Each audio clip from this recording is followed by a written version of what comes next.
much different music. We decided to switch it up a little bit, put some blues in the background as we begin today because, I don't know, maybe somebody's got the blues out there and they just needed to hear that.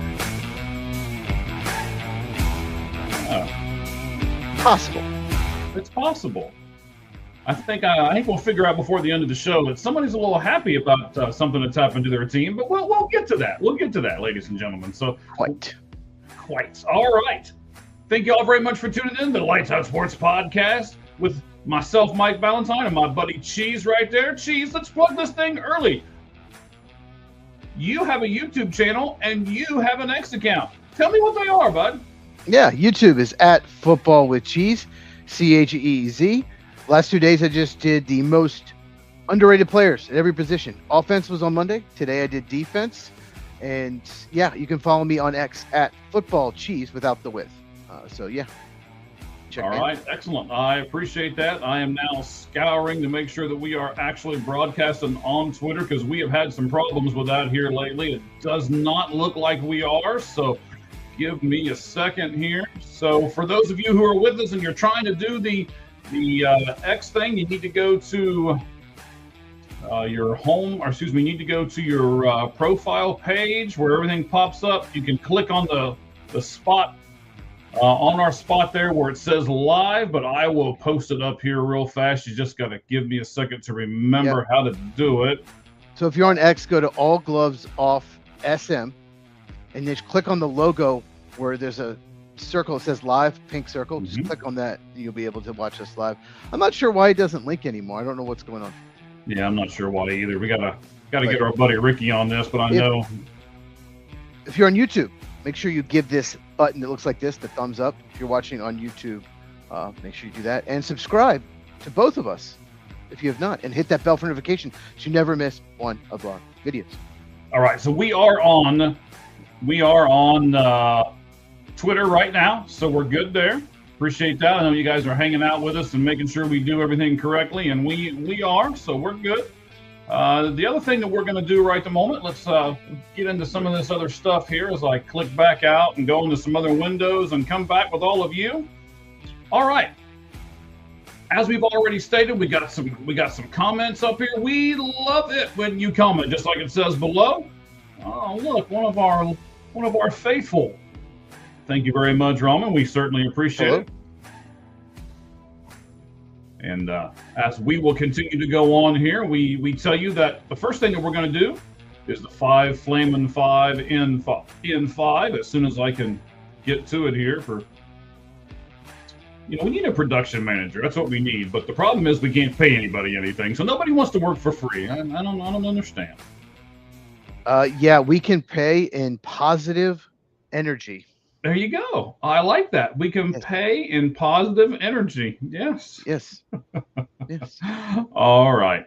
So, Cheese, I haven't seen you for a week. How you been, buddy? Been busy.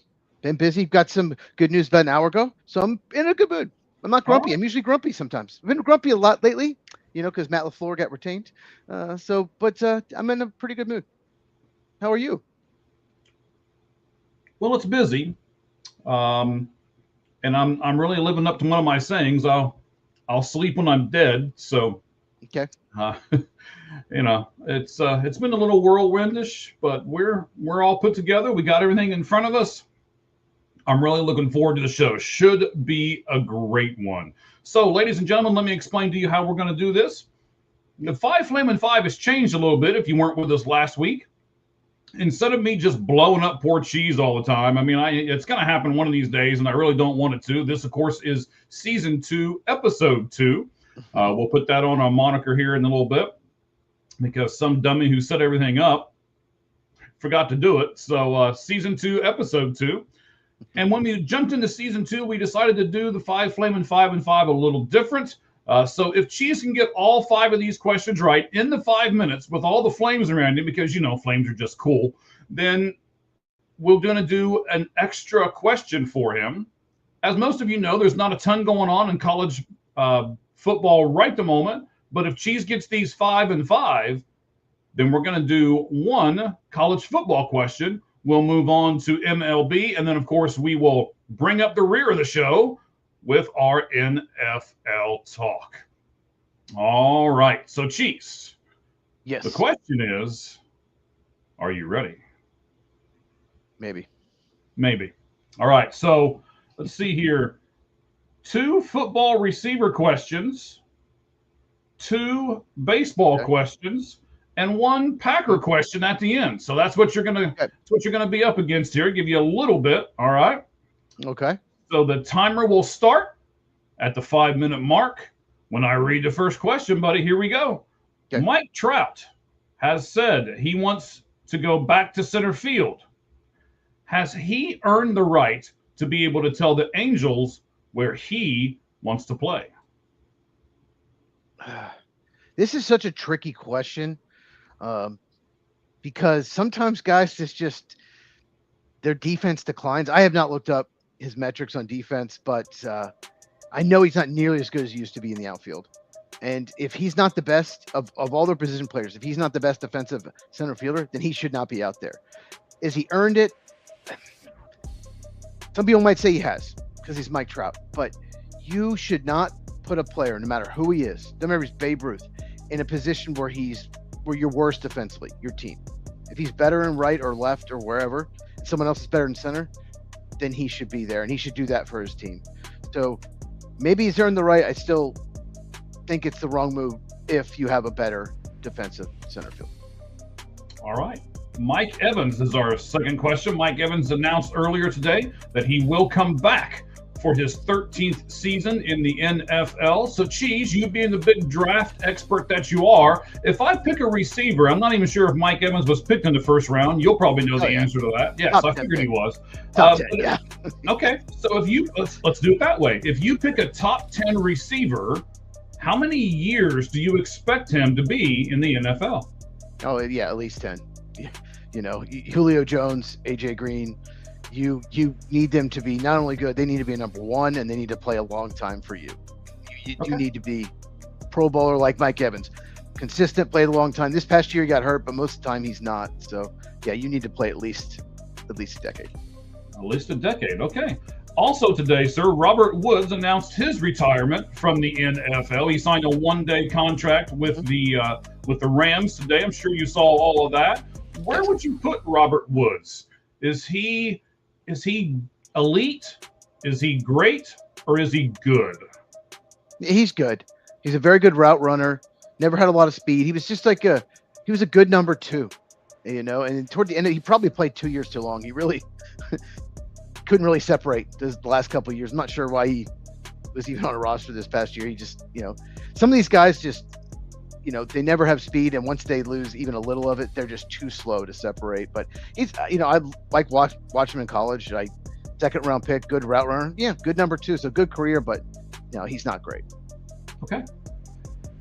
The Fox Sports announced that they're going to have 3 guys that are going to do their introduction part, you know, for the Sunday night football, or excuse me, the Sunday night baseball.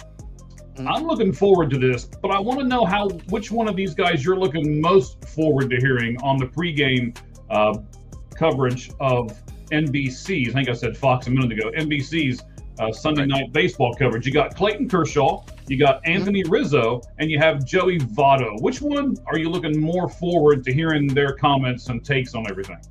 Well, I'm going to probably enjoy all 3 of them. Very good choices.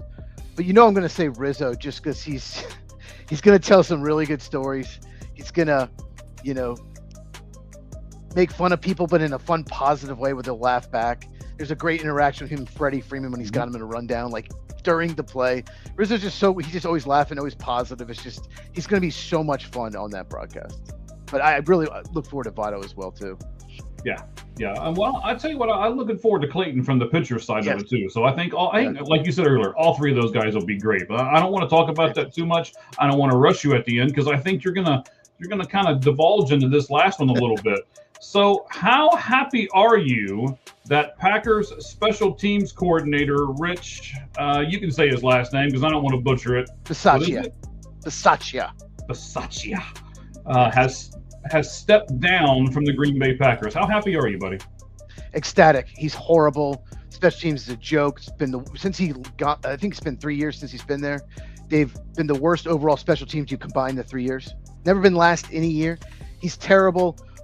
He hasn't fixed anything. And in his defense, there's not really been a good return man this year, but they need a new, they need a new voice coaching special teams. The thing that pisses me off the most is why didn't he do it right when the season ended? There's some really good candidates that left.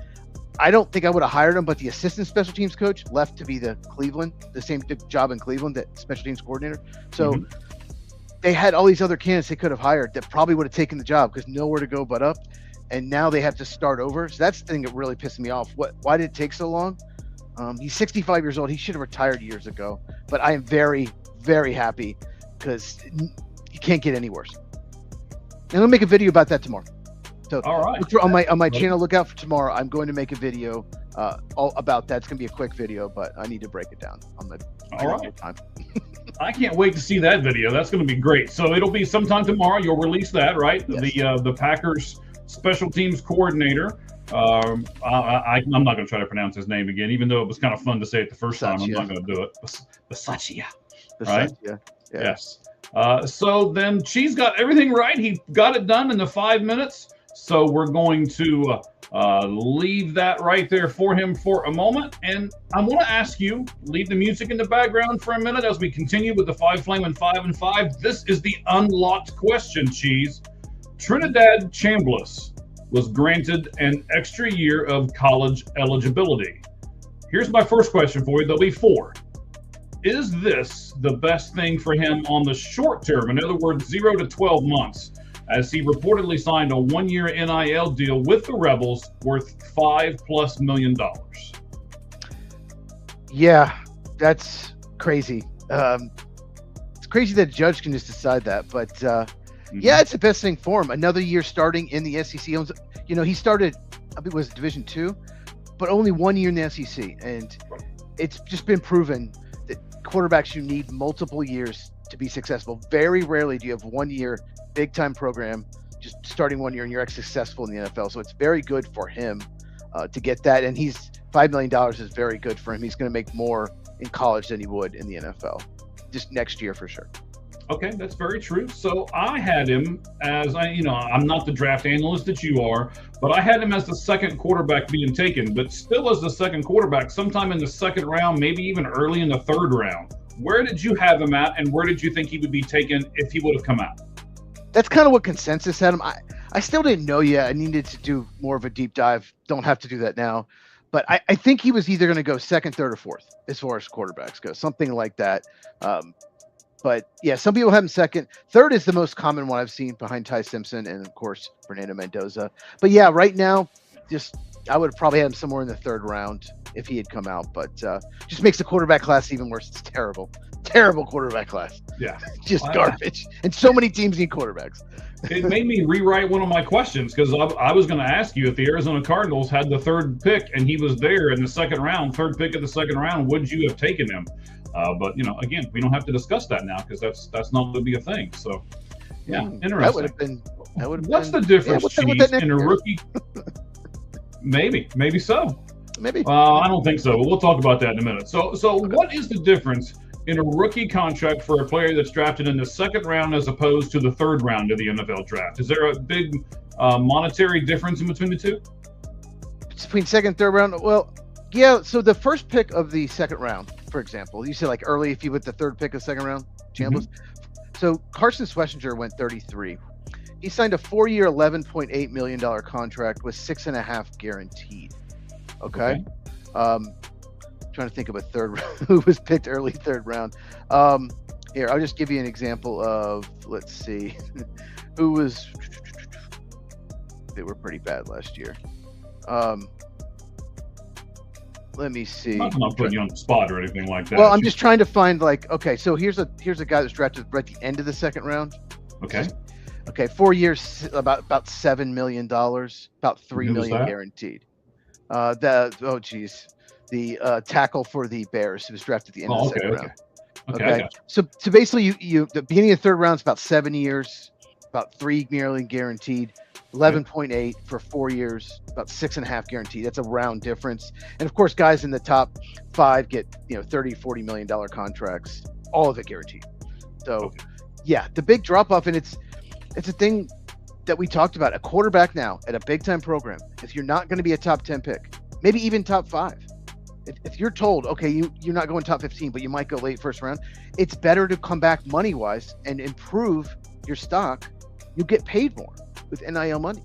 Mm-hmm. So Trinidad Chambliss, if he was the 3rd pick of the 2nd round, like you mentioned, the Cardinals, he would make less money than probably about half just in that year. It gets bigger throughout the contract. You make about half of what he would make in NIL money. So yeah, it's smart to come back. It's crazy. Okay. So that's kind of the difference now, right, with the NIL money. I mean, a few years ago, without NIL, there wouldn't have been a thought process here. He'd have come out and been done, right? Oh, running backs that were projected to be 4th, 5th round picks were coming out because they could get hurt and maybe not drafted. Like there was one punter, I can't remember who it was, that actually left after his junior year. He was a smaller Talk about school a punter? Yeah, one punter. He was a smaller school one. He left after his junior year because he thought he had the best chance to be drafted in that draft. So that's gone. All of that is gone now. NIL has definitely changed the draft forever. Okay, excellent. Last thing here. So next year's draft class, as far as quarterbacks, looks like it's going to be pretty impressive. I mean, you've got 4 or 5 guys that are probably going to go in that first round, mid-second round, something like that. How big of a season is Trinidad Chambliss going to have to get in that mix of quarterbacks somewhere? And is that a reason to go ahead and come out this year, knowing you'll probably be the 2nd or 3rd quarterback chosen instead of next year when you could be, 7 to 10? It's really tough. Next year's quarterback class is going to be deep. It's going to be deeper because there's guys that just don't have the eligibility. Well, maybe Trinidad Chambliss, who knows? But we'll see. There's a lot of guys that have a lot of work to do. You have Arch Manning, you have John Mateer, you have Lenore Sellers, you have Dante Moore. So it's very possible he's not even top 5. Very possible. Julian Sayin might come out. Just think Darian Mensah. I'm trying to think of some more names, but that's just to name a few. That's the chance you take, though, right? That's the roll of the dice here. Well, it's possible he could move up. It's possible. Okay, for example, he could be the 2nd quarterback taken or 3rd and go in the 3rd round this year. He could be the 8th quarterback taken next year and go in the middle of the 2nd round. So I think it's a good move for him. Not only that $5 million, he hopefully saves most of it just in case, and he can get better. He can improve, and he can also show that if he does it with a different system, a different offense too, because the head coach left, like I did in 2 different systems, he's a real opportunity if he has an amazing year to go in the 1st round. But I don't think he's going to go ahead of Dante Moore, who's probably my number 1 quarterback prospect in 2027 right now. A lot can change, obviously. Sure, obviously a lot can change, right? It did this year because we were thinking some other guys were going to be the number 1, number 2 guys, and they're not even mentioned right now. So, yeah. Who was talking about Fernando Mendoza? He was like a 4th, 5th round pick on consensus going into the season, like mid-round pick. Yeah. So right, and we had the Syracuse guy coming out. We had what was this, Chambliss, right? Or no, I was just talking about Chambliss. Which guy? I can't remember. Some crazy last name. Syracuse guy, I think, right? In the ACC? Syracuse guy. Started with an N, like Niemacher or something like that. Who was that guy we thought was going to be really good and ended up not being anything? Oh, Cabe Klubnik from Clemson. Oh, okay, yeah. Cabe Klubnik. Oh, yeah. He had a terrible year. There is a chance he might not even be drafted this year, and that's crazy. I do think someone will take a late round flyer on him, but I think he's a day 3 pick all day long. He just wasn't very good. Wow. It's amazing how people can fall off quick, right?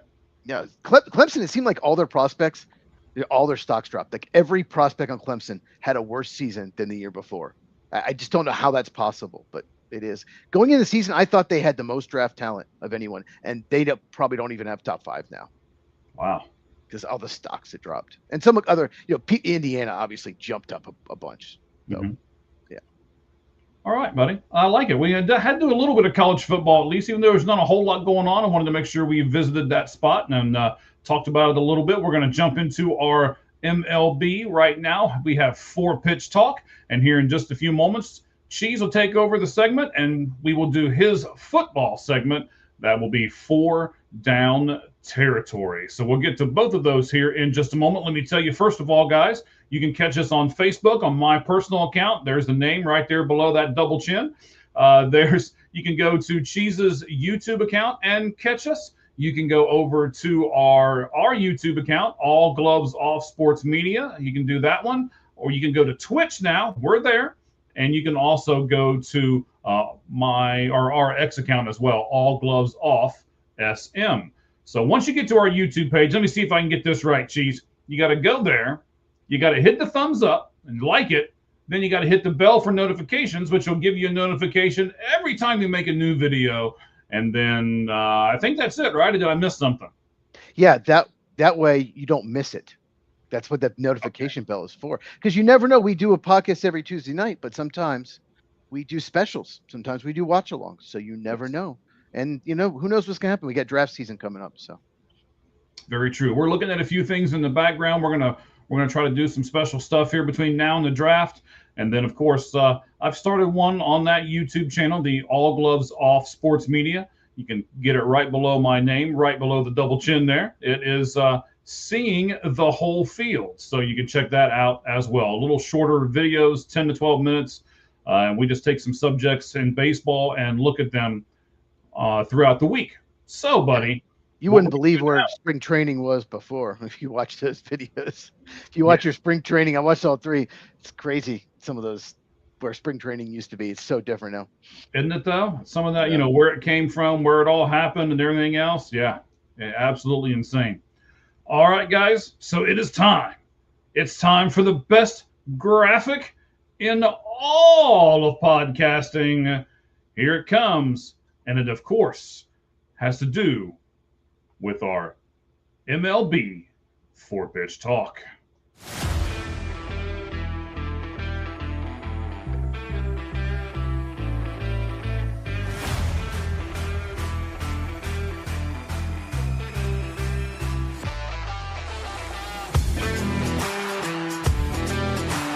Oh, there we go. All right, man. We are going to do some teams today. Actually, we're gonna kind of have a theme here. We're going to talk about Tony Clark first, and the executive director of the Players Association, because we pretty much have to. That was the big news of the day. But then we're going to focus on 3 teams today. Cheese: the San Diego Padres, the Philadelphia Phillies, and your Chicago Cubs. So we're basically going to say what is going on with the Padres, what's going on with the Phillies, and what's going on in Chicago. So we will get to all of that here in just a moment. Of course, the computer thing comes out where I got to redo everything. All right. Of course. Why wouldn't it do that? So hang on, I got to log all back into this thing. Of course. Yeah. Why not, right? So we're going to start with the Major League Baseball Players Association. That is where our good buddy Tony Clark is. He resigned today, if you didn't hear. So we'll talk about exactly why he resigned, or you know what? I don't want to. I'm kind of like Cheese, right? Cheese is in a good mood today. I'm in a pretty good mood today. So let's not drag the show down too much with all the negative things. So we'll just ask maybe if we think he did some of the stuff that he's been accused of today, and we'll kind of move on from it. So, if you don't know, Tony Clark resigned as the executive director of the Players Association. He'd been there like 13 years, I believe. He was a former player, so he knew a lot about the ins and outs from both sides of everything. So a lot of the people respected him even outside of baseball. So we got 4 questions here, Cheese. Do you think he actually stole money from Players Way? That's a youth baseball commission that was formed jointly with the NFL and the MLB Players Association. He's being accused of, we'll just leave it at stealing money from a place like that. Do you really think Tony Clark could stoop as low as to steal money from kids in the Players Way Youth Foundation? I'll say this. The fact that he's being accused and it got out, you don't want to falsely accuse someone of that. You have to have some kind of evidence, right? Mm-hmm. So I hope it's not true. And apparently they've known about this for a while. Apparently I don't know how I missed this. Apparently maybe it's been 8 or 9 months since this was raised. If that's the case, did you see that? if I don't know how I missed the story. If that's the truth, why did he stay on for this long? If that's the case, I don't know. I could be wrong. I saw something on X that they started looking into this like 8 or 9 months ago, and I'm like, what? Why does he still have work? But this whole situation is about to get crazier. If you guys did not know, Tony Clark, Players Union, what's about to happen with the CBA, like all of this here, I'm sure you're going to get into it more. There's a lot going on here. There is. There's a lot of. It's kind of like what you said. You're like, wow, how did I miss this? Well, I'm pretty sure they buried this on purpose, right? I mean, they put it out there. It's kind of like when you were talking earlier about some of the moves that the Packers made, and they did it like right after the Super Bowl or right when there was a whole bunch of other big headlines going on, and then they just kind of slipped some stuff in there, right? And this is basically what MLB has done here. He has been under investigation for this, like you said, for several months. And it's not just a small investigation. It's an internal investigation by Major League Baseball. And it's also a federal investigation. So it's not like it's a small little thing. Now, when they were doing all of that, they've discovered a couple more things that's come out today. And I hope this isn't true either. And, that's the way I want to handle this right to moment, Cheese, I think, is let's say what could have happened. We'll throw it out there and we'll just cross our fingers and hope that Tony Clark has not done some of the things he's been accused of today. So secondly, do you think Tony Clark may have had an inappropriate relationship with his sister-in-law that was recently hired by the Major League Baseball Players Association? Sounds like that's the main reason he quit or resigned. Mm-hmm. If you why resign if that didn't happen? So but this is so crazy. So he has an affair with his sister-in-law. Okay, first of all, yes, and then gets her a job with the Players Association.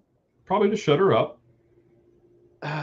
Probably, but that's so wrong. Mm-hmm. It's going to make the Players Association look bad. I just want to know. I want to talk to the players. It's like, why is this guy still here? There are so many red flags if all this is true on this dude, this Tony Clark? Why did you not get rid of him months or even years ago? I never really liked him once he got that job. The way he talks, and I've seen the clips of him, he's very doesn't seem like he's a good negotiator. It seems like doesn't seem like a very likable guy. So I don't know why he's there. There had to be red flags. Like there has to be, because the players that are on the board of the union have to spend a lot of time with him. So I just don't. I don't know, but sister-in-law, great dude. Great guy, right? Yeah. So as you're starting to talk about a little bit, we'll get into it here. This is really awful timing for the Players Union, as the contract between them and the Baseball Players Association is getting ready to expire at the end of the year. So, Cheese, can they move on without him? Can the Players Association still pick up and negotiate and do what they need to do without Tony Clark? Yeah, of course they can. I mean, he's not a negotiator. He was a player. He's kind of like the leader of the Players Union, because I guess you need a player at least at high up, somewhere in the union, a former player. But they have negotiators. They have attorneys. So I don't think it'll hurt it. Plus, the CBA expires at the end of the year, so they have time to find a replacement. Right. So now I don't think. I mean, it's the timing sucks. It's could possibly delay. I don't know. Probably not, but it might. It's just bad timing, and it's more drama that we don't need as baseball fans. More 100%. Drama on this CBA. Yeah. Collective bargaining agreement. If everyone doesn't know, CBA is the collective bargaining agreement that expires December 1st of this year. So, Cheese, does this now give the owners a distinct advantage in these negotiations, because they can always point to Clark and be like, oh, well, look, it's kind of like when you're having that argument with your significant other, and you're losing, but then all of a sudden you can just say, you know what, we'll just live like your fat alcoholic mother, and you just turn that argument right around, right? So, I mean, is this something they can use against everybody, and now the owners have a distinct advantage here? No, I'm sure they'll try to use anything they can. They're not going to come to agreement anytime soon. Let's be honest. It's not going to happen. Stop.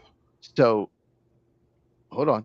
I'll try to be positive, but I got to bring up this. But so I don't think it'll affect it long term. Maybe right now, but they're not going to come to agreement. So I did a little research on this. I was away last week, and one night I was kind of bored. I was just like, I looked into this. And it sounds like some owners have talked to some media members that this could drag out a while. This could really hurt baseball. There's one owner even told a reporter that doesn't think there's going to be a 2027 season and maybe not 2028. Not to be a Debbie Downer, but the owners are going to push for a salary cap. What the current rules are, the Dodgers have exploited all rules. The Dodgers have not cheated that we know of, but they've exploited every rule. They've tried to make it so the teams that spend way too much money are penalized, and it has not hurt the Dodgers. One of the things they can do is every time the Dodgers have a weakness, they can go out and just spend the biggest free agent and pay them whatever. You know, they need an outfield. Let's get Kyle Tucker. And then you don't have to trade from your farm system. You only have to do it when they're blocked. So their farm system stays good because of that. And they just take advantage of every single thing, and it hasn't hurt them. In fact, it's only made them better if they won 2 straight World Series. They're the overwhelming favorite this year. And the owners and even some of the players, it's not just fans, of course, all of the players on these some of these teams are like, this is not good. Like there's basically a 50% chance the Dodgers win the World Series and 50% everybody else does. That's kind of what some people think. And so the owners are probably going to push for a hard salary cap at least. Maybe might have to end up something like what the NBA does. Not going to get into it. And the players are not going to want that. They're going to be like, no, we're not doing any salary cap. They want to keep the status quo. So this will be a mess. This just might, any chance that there was going to get an agreement before the season is gone with this. But I didn't think there would be anyway. I thought we were going to stay positive today, sir. Hey, who knows? Maybe they can come to agreement. Positive. Okay. All right. Well, let's just end this on that, right? So let's go to the Padres for a moment. I don't want to be doom and gloom. I want you to be realistic. I know you don't want to hear it, Mike, but I want you to be realistic. And I think that's one of the reasons some of these teams are going for it this year. Yes, and I think you're seeing a lot of, and in fact, we'll talk about it here in a moment. You're seeing a lot of 1-year contracts with a mutual option for a second or a third year.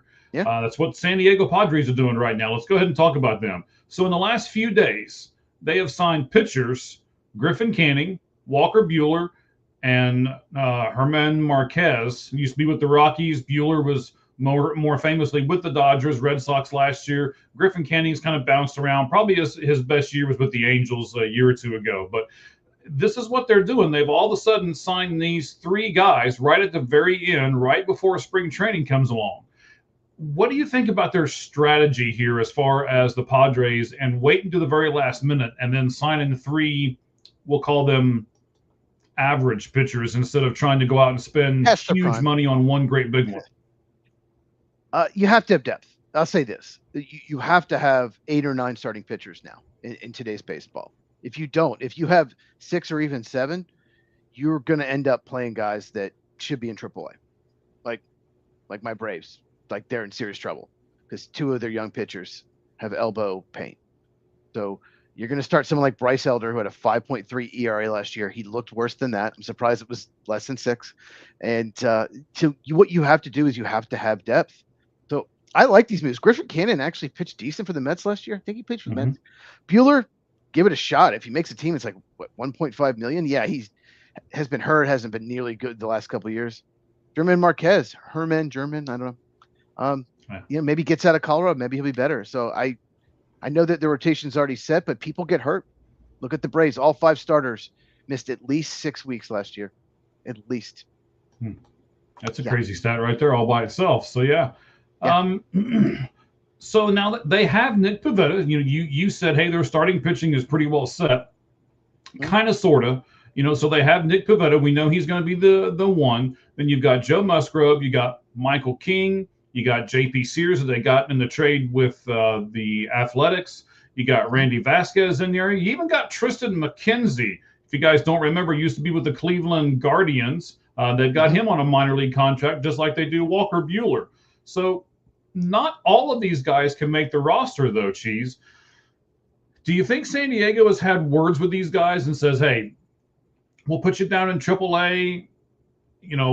Like you say, hey, we're going to need you sometime during the season. More than likely, it's an 8 or 9 deep pitching staff now is what you pretty much have to have. But will these guys be okay with going down to AAA and pitching down there, you think? Possibly, probably not.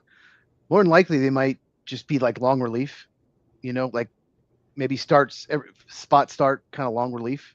Problem with Okay. that is if you're doing 2 or 3 innings at a time when you need to start, your arm won't be able to go 5, 6 innings. So it's possible 1 or 2 is in long relief, 1 or 2 goes down to the minors. Who knows? But you never know. There could be a couple injuries in spring training, and they end up starting like the whole year. It's crazy. You mentioned Tristan McKenzie. Man, he was a big time prospect. He got like really good like his 3rd year, and then just fell off a cliff. And when the Indians, not Guardians, Indians, they had some good years and they're going for it. I remember when he was a prospect. The Indians were trying to win. That was a prospect everyone asked for, and they refused to trade him. They're like, no, we cannot trade like a top 50 prospect pitcher. But maybe they should have, because he didn't end up being all that great. But I still remember Tristan McKenzie. Every team, that's the prospect they wanted, and Cleveland refused to give him up. Yep. His nickname was Clothesline, by the way, just so everybody knows. He's really, really skinny. Like Yes. He's got nothing. The saying, because I actually have his autograph over there. You can't see it, but I've got it over there. Really nice guy. I talked to him a couple, 3 times, and I hope the best for him. I hope he can make it somewhere. Even if it's not with San Diego, I hope he latches on somewhere and revives his career. Then they decided to sign Nick Castellanos as well. So you've got Machado, you've got Tatis, and you've got Nick Castellanos in the same locker room. How do you think that's going to go? Well, I'll say this. Machado and Castellanos apparently are childhood friends. I saw that. I don't know if you saw that. Mm-hmm. So maybe that'll work okay. I don't know. It's not ideal. I wouldn't touch Castellanos. He didn't even hit last year. He brings nothing in the field. He might have to play some field. He's not a good base runner.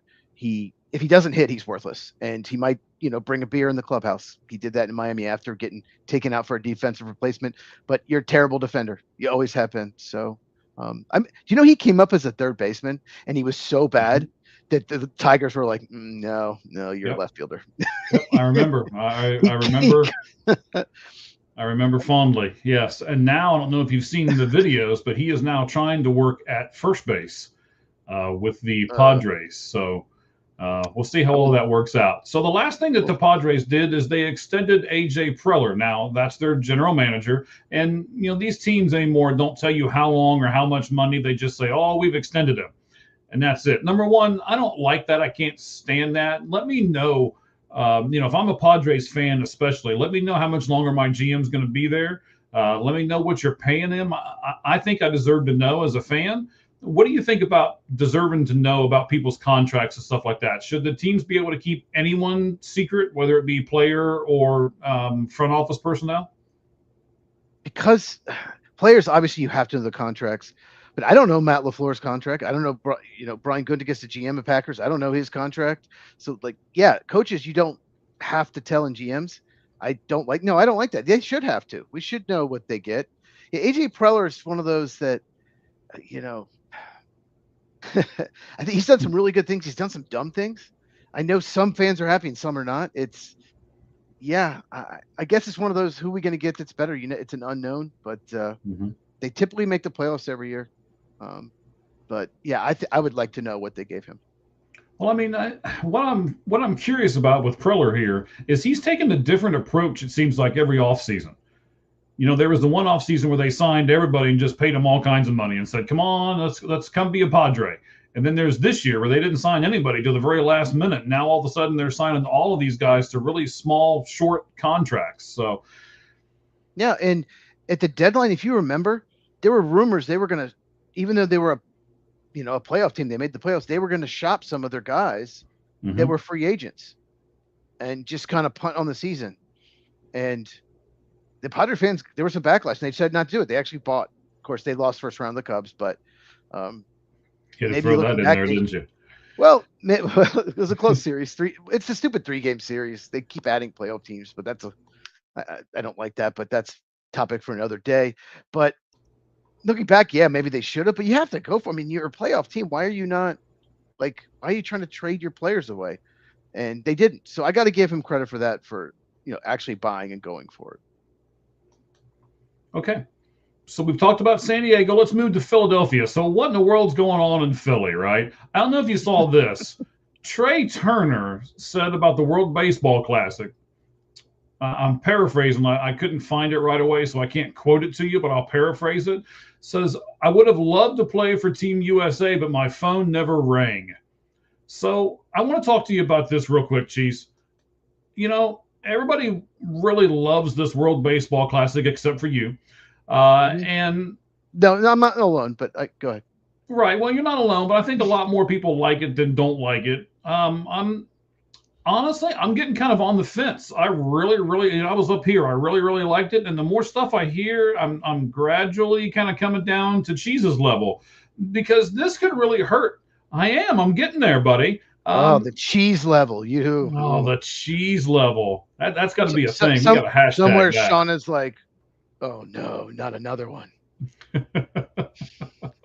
Oh man. But this could hurt some people's feelings, and this could really kind of put a damper between people who do play for the team and people who don't play for the team. Like, oh, you think you're better than I am. You got to play for the team and I didn't get to play for the team, or I played for the team last year and all of a sudden now we're giving these kids the opportunity to come up and play, and I really wanted to play again. And what do you think about maybe it putting unnecessary strain on some of these relationships between some baseball players just because of the World Baseball Classic?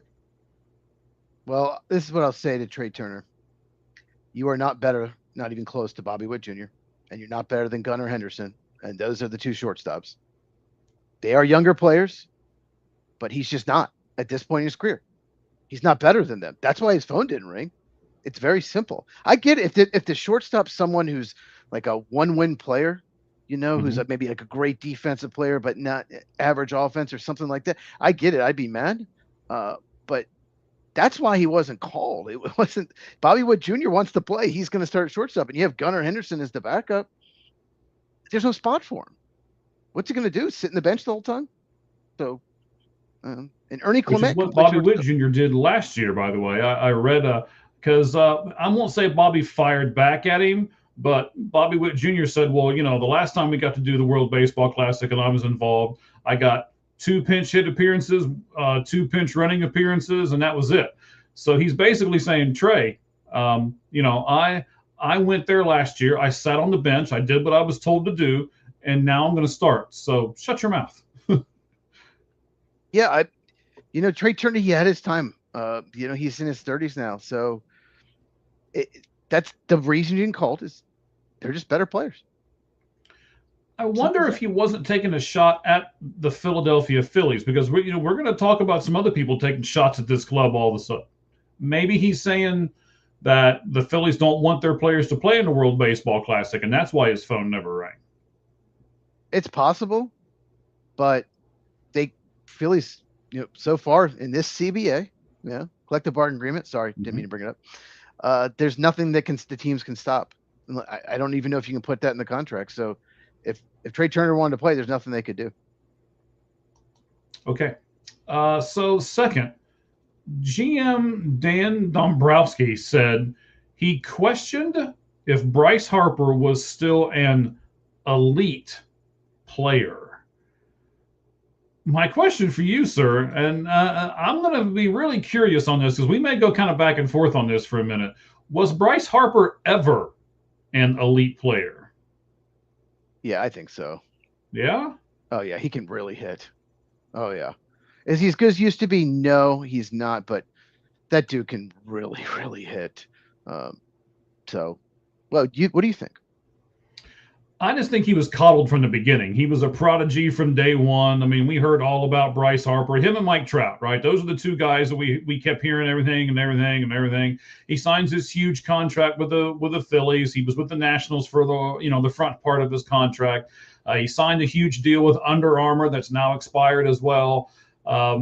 So I just wonder if maybe his head was just a little too big for his bat, I guess. And now his poor Will Feelings is hurt because his GM came out and said that he was questioning. He didn't say he wasn't. he said he was questioning whether he was an elite player. Now, he said that right after the Phillies got eliminated from the playoffs, basically saying, Harper's our guy. He's supposed to lead us to the promised land. And he didn't have a real great year this year, which he did not. And Harper even admitted to the fact that he didn't in the, later on in that little presser that he had. But do you think that Major League Baseball players need to be reminded? Do you think they need to be pushed? Do they need to have motivation like that for a GM to say, I'm not sure if you're an elite player anymore, and just tick him off all season long? Or do you think he did it to motivate him? Is that what you think he'd said it? Or is it just a stupid thing to say that he shouldn't have said? One of those two. But I would think that a GM with a microphone in his face is not going to say something stupid about his star player. I would think it's more along the lines of, let's see if we can motivate him, and he can really lead us to the promised land. This whole thing was done in a longer segment, because it started off with him thinking and telling the media that he thought Kyle Schwarber was gone.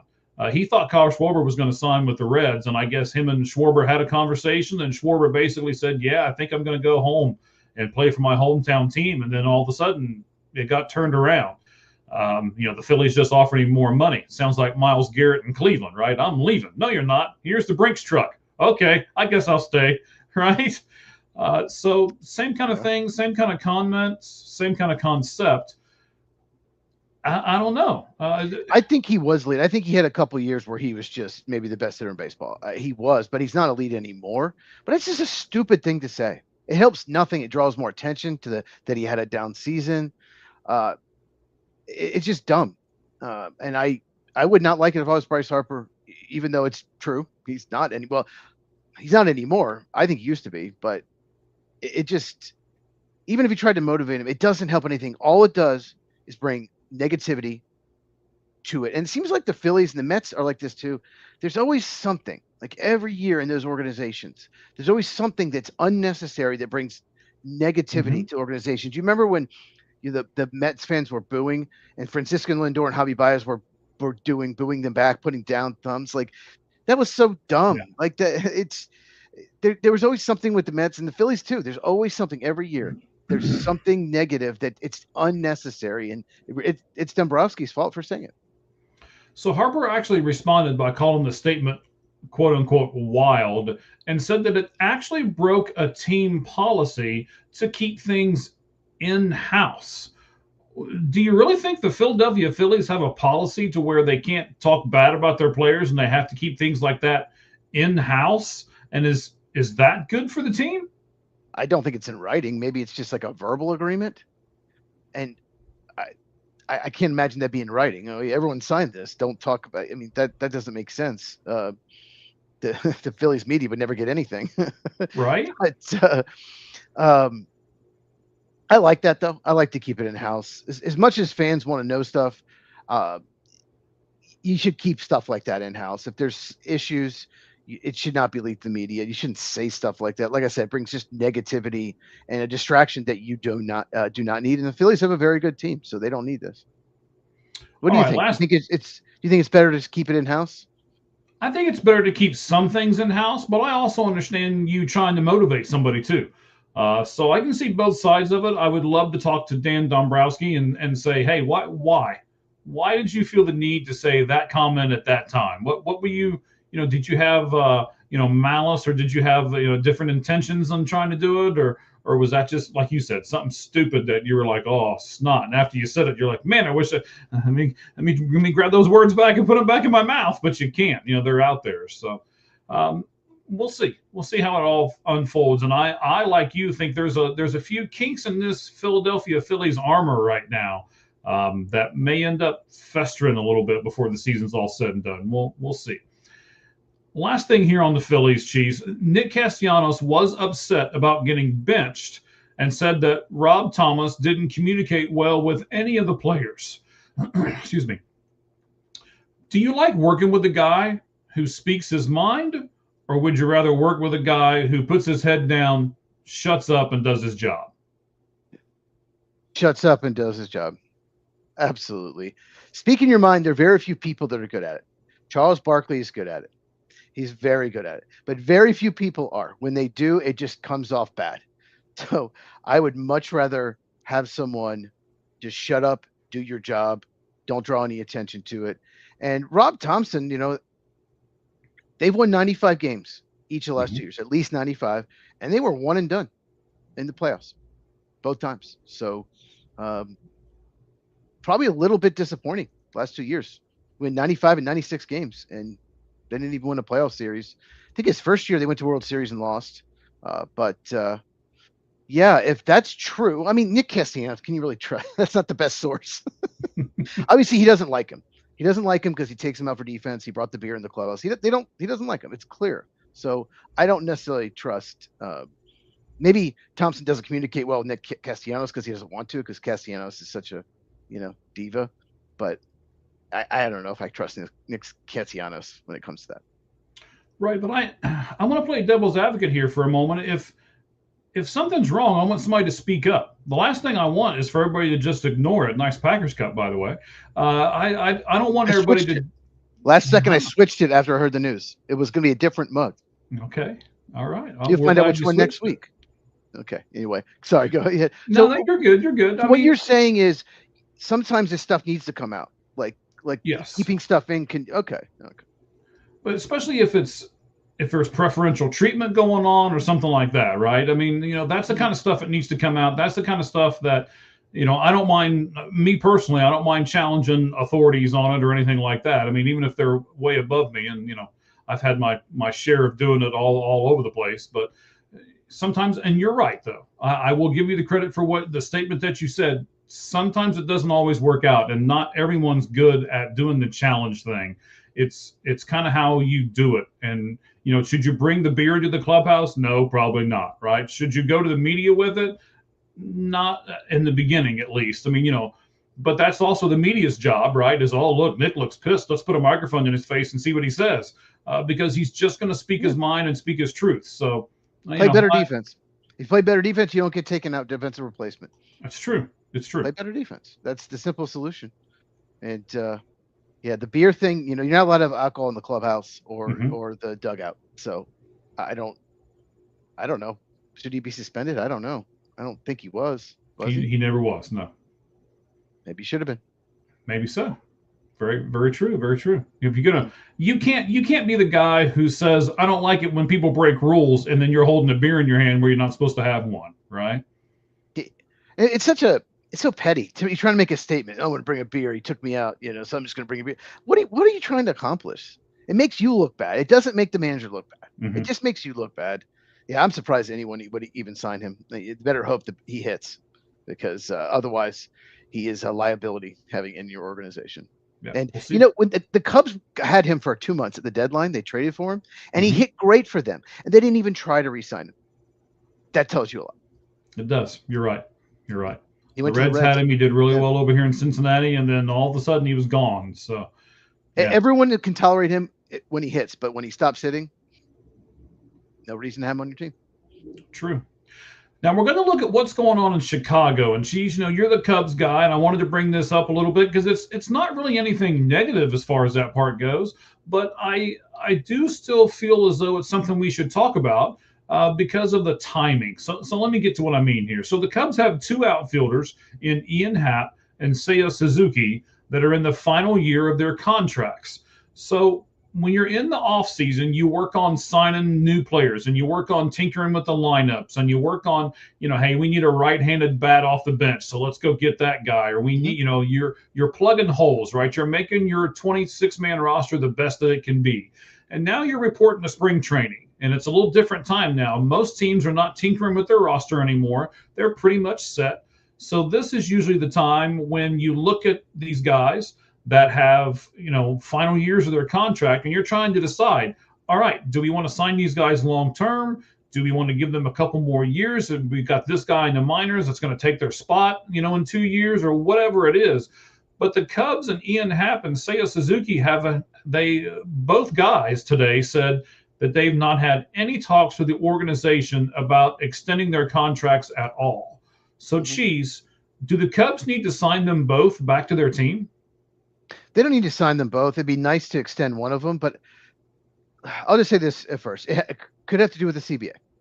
could have to do with the CBA. Do we really want to pay these guys? And we'll see. What if they have down years and you extended them? So I understand. Now, as far as if they don't re-sign both of them, that's a couple holes to fill. But they could move Matt Shaw out the outfield, especially if they re-sign Nico Horner. They could move Matt Shaw. Matt Shaw is going to work some outfield after signing Bregman. He's a third baseman. Mhm. He's going to play some outfield in spring training. Probably, definitely, it's lefties. He might play some outfield. So they can move him there. They have a prospect, Kevin Alcantara. He's an outfielder. He's probably going to start the year in AAA if he doesn't make the fourth outfielder role. And their first round pick last year, Ethan Conrad, he hasn't played yet. So he's probably a couple years away at least. College outfielder for Wake Forest. He's a left fielder. So they have options. So they don't necessarily have to. It would be nice if, they got at least one of them back. All right. So do you want to pick one? Do you want to tell me which one that you would rather have, Seiya or Ian? Ian's a Gold Glover, and he's a switch hitter. Suzuki's a better bat, but if I had to pick, I would pick Ian. Okay, so there might be cheaper too. He might be cheaper too because Suzuki hits more home runs. Yeah, probably so. You got to pay for that over the fence ball, right? Yep, you really do. Yeah. So the Cubs also have infielder Nico Horner, as you mentioned a few moments ago. He is also in the final year of his deal. If they lose all three of these guys, that's three pretty big holes to fill. Huge. So what do you think the Cubs are going to do with Nico? Well, it's two Gold Glovers too. So Nico Horner's tremendous defense at second. So here's the thing with Horner. I should have looked up his age. I think he's 28 or 29. So he gave up a year of control to sign a 3-year, with 2 years left of control. He signed a 3-year deal. So he get 1 year control, which gave him more money at the time, but probably he's way underpaid. What's up? So he's underpaid for his production right now, in my opinion, Nico Horner. Okay. So I'm guessing, and it says here he's 28, so he'll be 29 next year. 36 career home runs. That's crazy. This is probably his last chance to get a big contract. So I'm sure he's going to be like, okay, you can extend me, but you're going to give me market price. That's just a guess. I don't know for sure. And the Cubs, if you're going to extend someone early, you want to get them at a little bit of bargain. So I'm sure they'd love to extend him. I absolutely love Horner. He's still underrated, criminally underrated. He's 95th percentile in base running, 98th percentile in defense. He's their best hitter, running scoring position. He has everything but power, everything. And great clubhouse guy too. So I hope they bring him back, but I'm guessing that he's going to want to at least test free agency because he'll be 29, his last chance to really make a big payday. And he did take a little bit of a discount with that contract 3 years ago. Yeah, but we're talking about, what you pay for. And to be honest with you, buddy, we both know this. You don't pay for doubles in defense. You pay for home runs is what you pay for right at the moment. And, home runs and strikeouts, it's what it pretty much seems like. And he hardly ever strikes out. Yeah. Right. He hardly ever does. Yeah. So I mean, is this a guy they can sign cheaper than what they could have or Suzuki? He would have been great 80s and 90s, like 80s. He would have been. The prototypical number 2 guy. Yeah, Wade Boggs, Tony Gwynn type. He's not as good as them though, as with the bat. He's not. No, very few people are. But yeah, I get it. But someone is probably going to pay him. Someone will pay him a lot of money, and it's not just Homer's. You won't get as much as a second baseman that maybe isn't a good defense of player. Or doesn't run well that hits 35 homers, yes, that guy will get paid more. But what I think is he wants to see what he's worth. He wants to get out there and see what he's worth because it's the last chance he has to really, if he takes a 3 or 4 year extension with the Cubs, he'll never actually hit free agency and see what he can get. So that's what I think is happening there. And I think they'd love to extend him. Absolutely. How can you not? All right, copy that. So AFC quarterbacks is what we're going to do for our lights out list here in just a little bit. We're going to finish the Cubs segment here. And we're going to go right into the NFL. And then right after that, we are going to rank the top 10 quarterbacks in the AFC. And then Cheese has a question for me at the end of this MLB segment too. So we're looking forward to that. We've got a few more things to do here before we turn the lights out on the Lights Out Sports podcast. Cheese, there are only 2 players guaranteed more than $6 million next season on the Cubs' entire roster, Dansby Swanson and Alex Bregman. Do you like this strategy or not? I really think this has to do with the CBA. And I think the Cubs are worried that if they go out and give all these people long-term contracts, that what if there's a salary cap and we'll be over it? I don't know how they do it. They might have to say, okay, you have to shed some payroll because the Dodgers and Mets are so high, like every year for a few years. But I think that's what the Cubs are thinking about. And I think there might be huge penalties if you're over the cap, at least if there's a new CBA, and they don't want to beat that. I think they extend Horner, but I think they want to wait with most everybody else. And you brought up Bregman and Swanson. I just thought of something. So when the Cubs won the World Series 10 years ago, God, it's been 10 years. What they did was, this was Theo Epstein was running it. Jed Hoyer was right under him. He's running the Cubs now. They had a young core. They had 5 or 6 young hitters, a good group of young core. Almost all of them are top 100 prospects. Javi Baez, Anthony Rizzo, Chris Bryant, people like that. Okay. And then they had 2 or 3 veterans, because you can't just you have to have a good young core to build a team, but you need veterans. You need David Ross. You need Ben Zobrist. You need Jason Hayward. You need really good locker room guys to go with those young guys. Kyle Schwarber's another young guy. Wilson Contreras, another young guy on that team. You need the veterans, and that's kind of what they're doing now. They have a good young core of players, and they have Dansby Swanson, Alex Bregman as the veterans. So I just kind of thought of that they're Alex Bregman, Dansby Swanson, about as good as locker room guys as you're going to get. But interesting. I would have never thought that. Yeah, That's and the A's are setting up for a young core.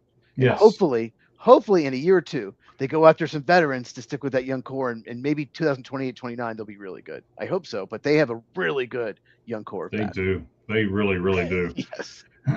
All right. So this season, the Cubs, Las Vegas Athletics, Sacramento, right at the moment, sir. For a couple years. Well, I don't know if you saw or not, but they can't get Las Vegas A's. It's taken. They can't get Las Vegas Athletics. It's taken. So I don't know if they're going to go to whoever has those. Whoever had somebody trademarked it, and they want money. That's what it is. And the A's are very cheap. So that's a shame. I hope that they're the Las Vegas Athletics. I hope so. I don't want them to change the name. Yeah, because it's the Athletics. Yeah, Las Vegas Athletics. They've always been the Athletics. When they were in Philadelphia, it's Athletics. Yeah, but I'm not sure if the Athletics really get you with Las Vegas. I mean, the Las Vegas Aces or the Las Vegas Spades or something like that. I mean, that's just Las Vegas. Opinion. Oh, Las Vegas Escorts. The Las Vegas Showgirls. Yeah, that's what we're going to do. There you go. Yeah. All right. Before this show gets too far off the rails, all right, let's go with this last question on the Cubs here. There you go. Las Vegas Cacti, because there's cactuses. Oh, stop. This season, the Cubs are spending $231 million on the team. Next season, they're spending $76.25 million. Would you say it's? I'm going to give you some choices here. Does that mean that they're wasting money this season? Does it mean it's a good reset for them? Does it need they need to get ready to spend more money if we have a season? I can't believe I just said that. Or does it put more pressure on them to win this season? I think it could be somewhat all of the above. Believe it or not, it does put pressure on to win the season. They're going for it. There's no doubt about it. Or they would not have traded for Edward Cabrera, given up their best prospect, Owen Casey, and they would not have signed Alex Bregman. So they are definitely going for it. Now, the $76 million, it's probably more like 110, 115 if you add the arbitration players up. Right. But still, that's half. That's still half of what it is. They have a lot of key free agents. So if it doesn't go well, they could try to re-sign a bunch of those guys or sign free agents, or they could do a little retool if they want, because the farm system isn't great. It's probably not a top 20, probably in the 18 to 25 range is my guess. So they have options next year, and they might be the team that just goes out and spends like crazy, just signs, 3 of the top 10 free agents. So who knows? But I definitely think it puts pressure on them to win. Okay. So you said that you were going to have a question for me. What's that question going to be, buddy? Okay. So now free agency's over pretty much. There's still a few minor players that haven't signed. What do you think is the best and the worst free agent signing? And I guess you can use any category or whatever. I have mine, but who do you think's the best free agent signing of the offseason? Not the best player, but the best signing. So you gave me a little bit of hint to this right before we went on the air. So I've had a little bit of time to kind of think about this for a few minutes while we were doing everything else. This might surprise you, but I think because of his versatility and what the Yankees were able to get for him, I don't think they overpaid, but they needed him and he needed them, to be honest. He needs that left-handed porch over there too. I like the Cody Bellinger signing, 5 years at 140. After some of these other signings that have taken place, I don't think 5 and 140 seems all that bad. So I like this. I'm going to go with Cody Bellinger to the Yankees, 5 years, 140 as the best one of the offseason. It's less than Pete Alonso got, and a lot more versatility on defense. Can play a lot more positions, and he's much better defensively. So yeah, that's a good one. I actually I wrote 2 down because I thought you'd take one of these, but I'm going to use 2 teams you like very much. You got a guy that hit 49 home runs. You got him for what, 2 years, 30 million? Yeah. I know his defense isn't great. He's probably going to play more first base DH, but Eugenio Suarez, even if he hits 35 home runs, 2 years, 30 million, that could be the offseason steal. Love that signing. And then you get Zach Gallen for the same money, the declining qualifier offer, but you get to defer it, so you're still under the luxury tax. Right. That could be a bargain. If he pitches like he did in the last 2 months, then that could be an absolute steal. And if he's pitching great, you have all season to extend him before he hits free agency. You can try to keep him. So I really like those 2 moves. And obviously Zach Gallen probably is not back if he don't have the qualifying offer, but he did. And that probably hurt his market. But I think it's a total win for the Diamondbacks. They get him back and they get to defer a lot of the money. So it ends up working better for them. So those are 2 I liked. Any thoughts on those? Well, of course. I mean, Suarez could be a huge bargain, but he also could be a huge bust too. So there's the yin and yang part of that contract. He's getting older. He's a streaky hitter. He's not near as good on defense as he used to be. So there's some negatives to that contract possibly. I really agree. He's always been a Cub killer. He's always been a Cub killer, and that's maybe the team they have to beat. So that's true. But I like the Gallen signing. He had a press conference a couple of days ago where he basically said, him and Merrill Kelly are really good friends.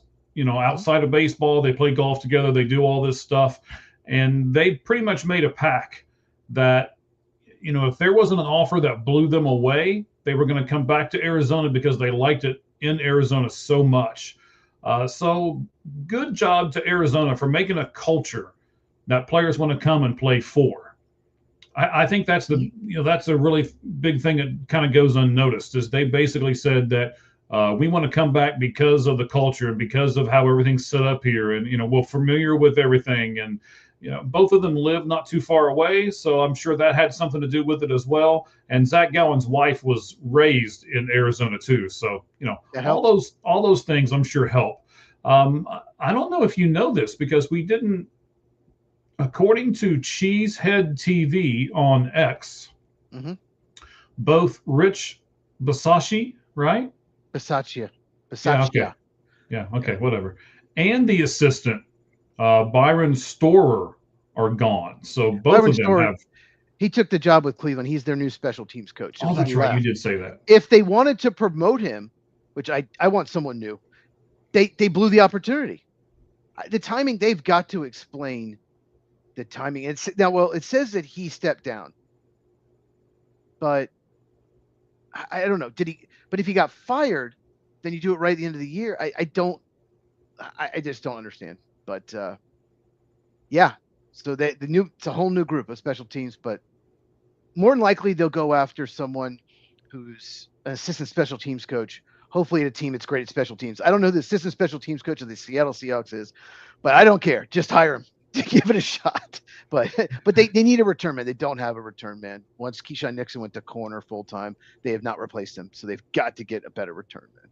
All and right. a better I've kicker. also And a better covering kicks. Absolutely. So I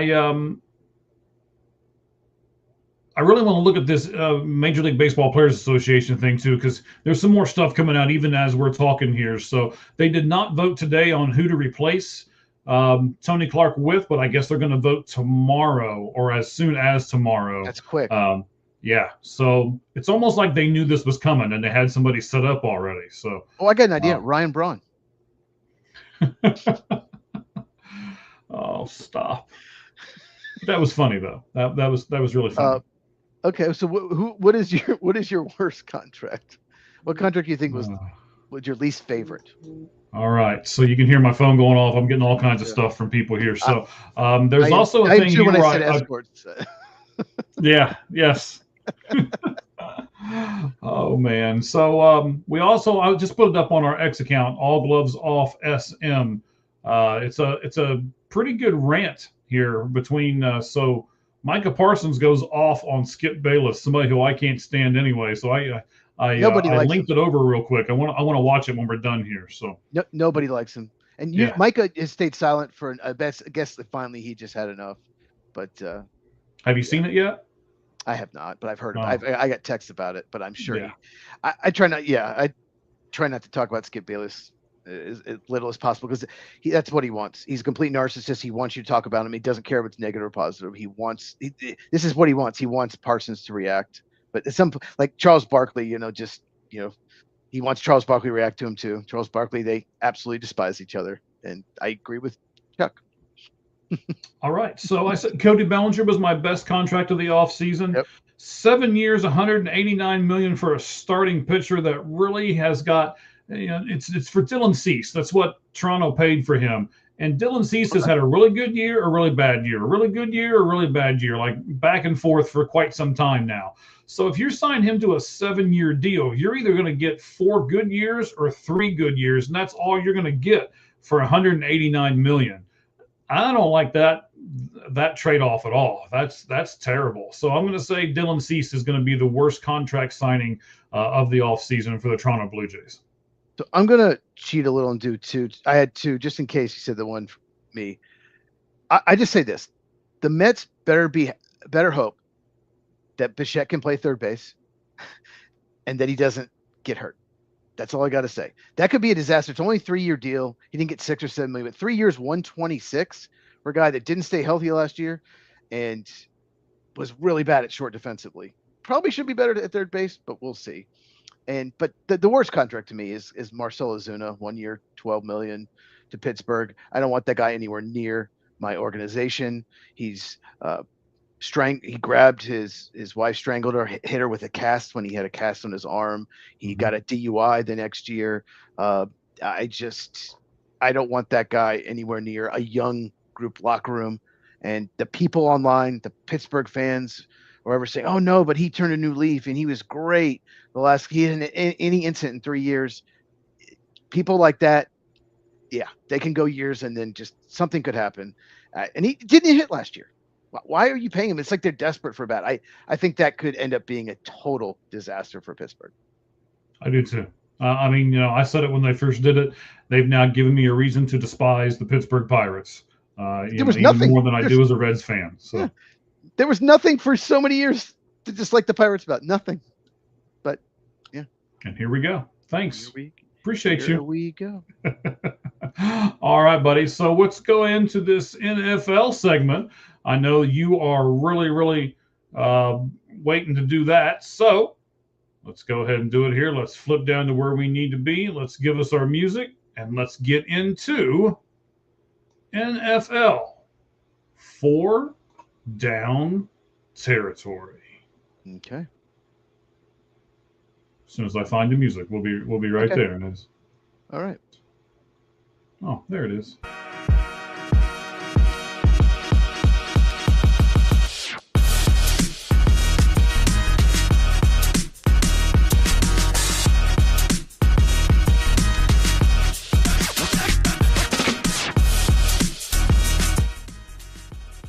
All right, Cheese, give us a little preview. What are we going to talk about today on the NFL 4-Down Territory segment?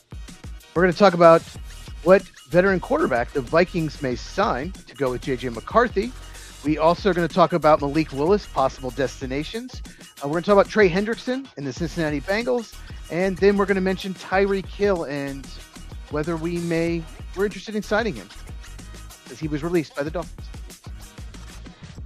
All right, so that sounds like a great 4-Down Territory segment. Can't wait to get that thing going. So I'll tell you what, man, where do you want to start? Let's go ahead and get it going. Now, let's talk about Kirk Cousins possibly going to the Vikings.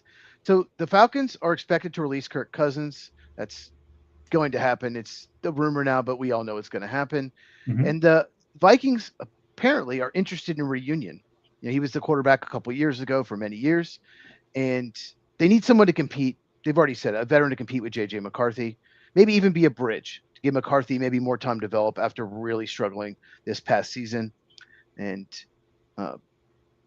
Kirk Cousins, he struggled his first year in Atlanta, but he was coming off a torn Achilles, and he was decent last year. Wasn't great, but when Michael Penix Jr. got hurt, he actually played decently. He is 37 years old. Do you like this fit of him going back to Minnesota, maybe being a bridge for McCarthy? I mean, this is the guy they're going to want, right? Mm-hmm. It's not like they're going to go out and get another young guy or anything like that. So yeah, I mean, the fit is right. I don't know if he's the right fit.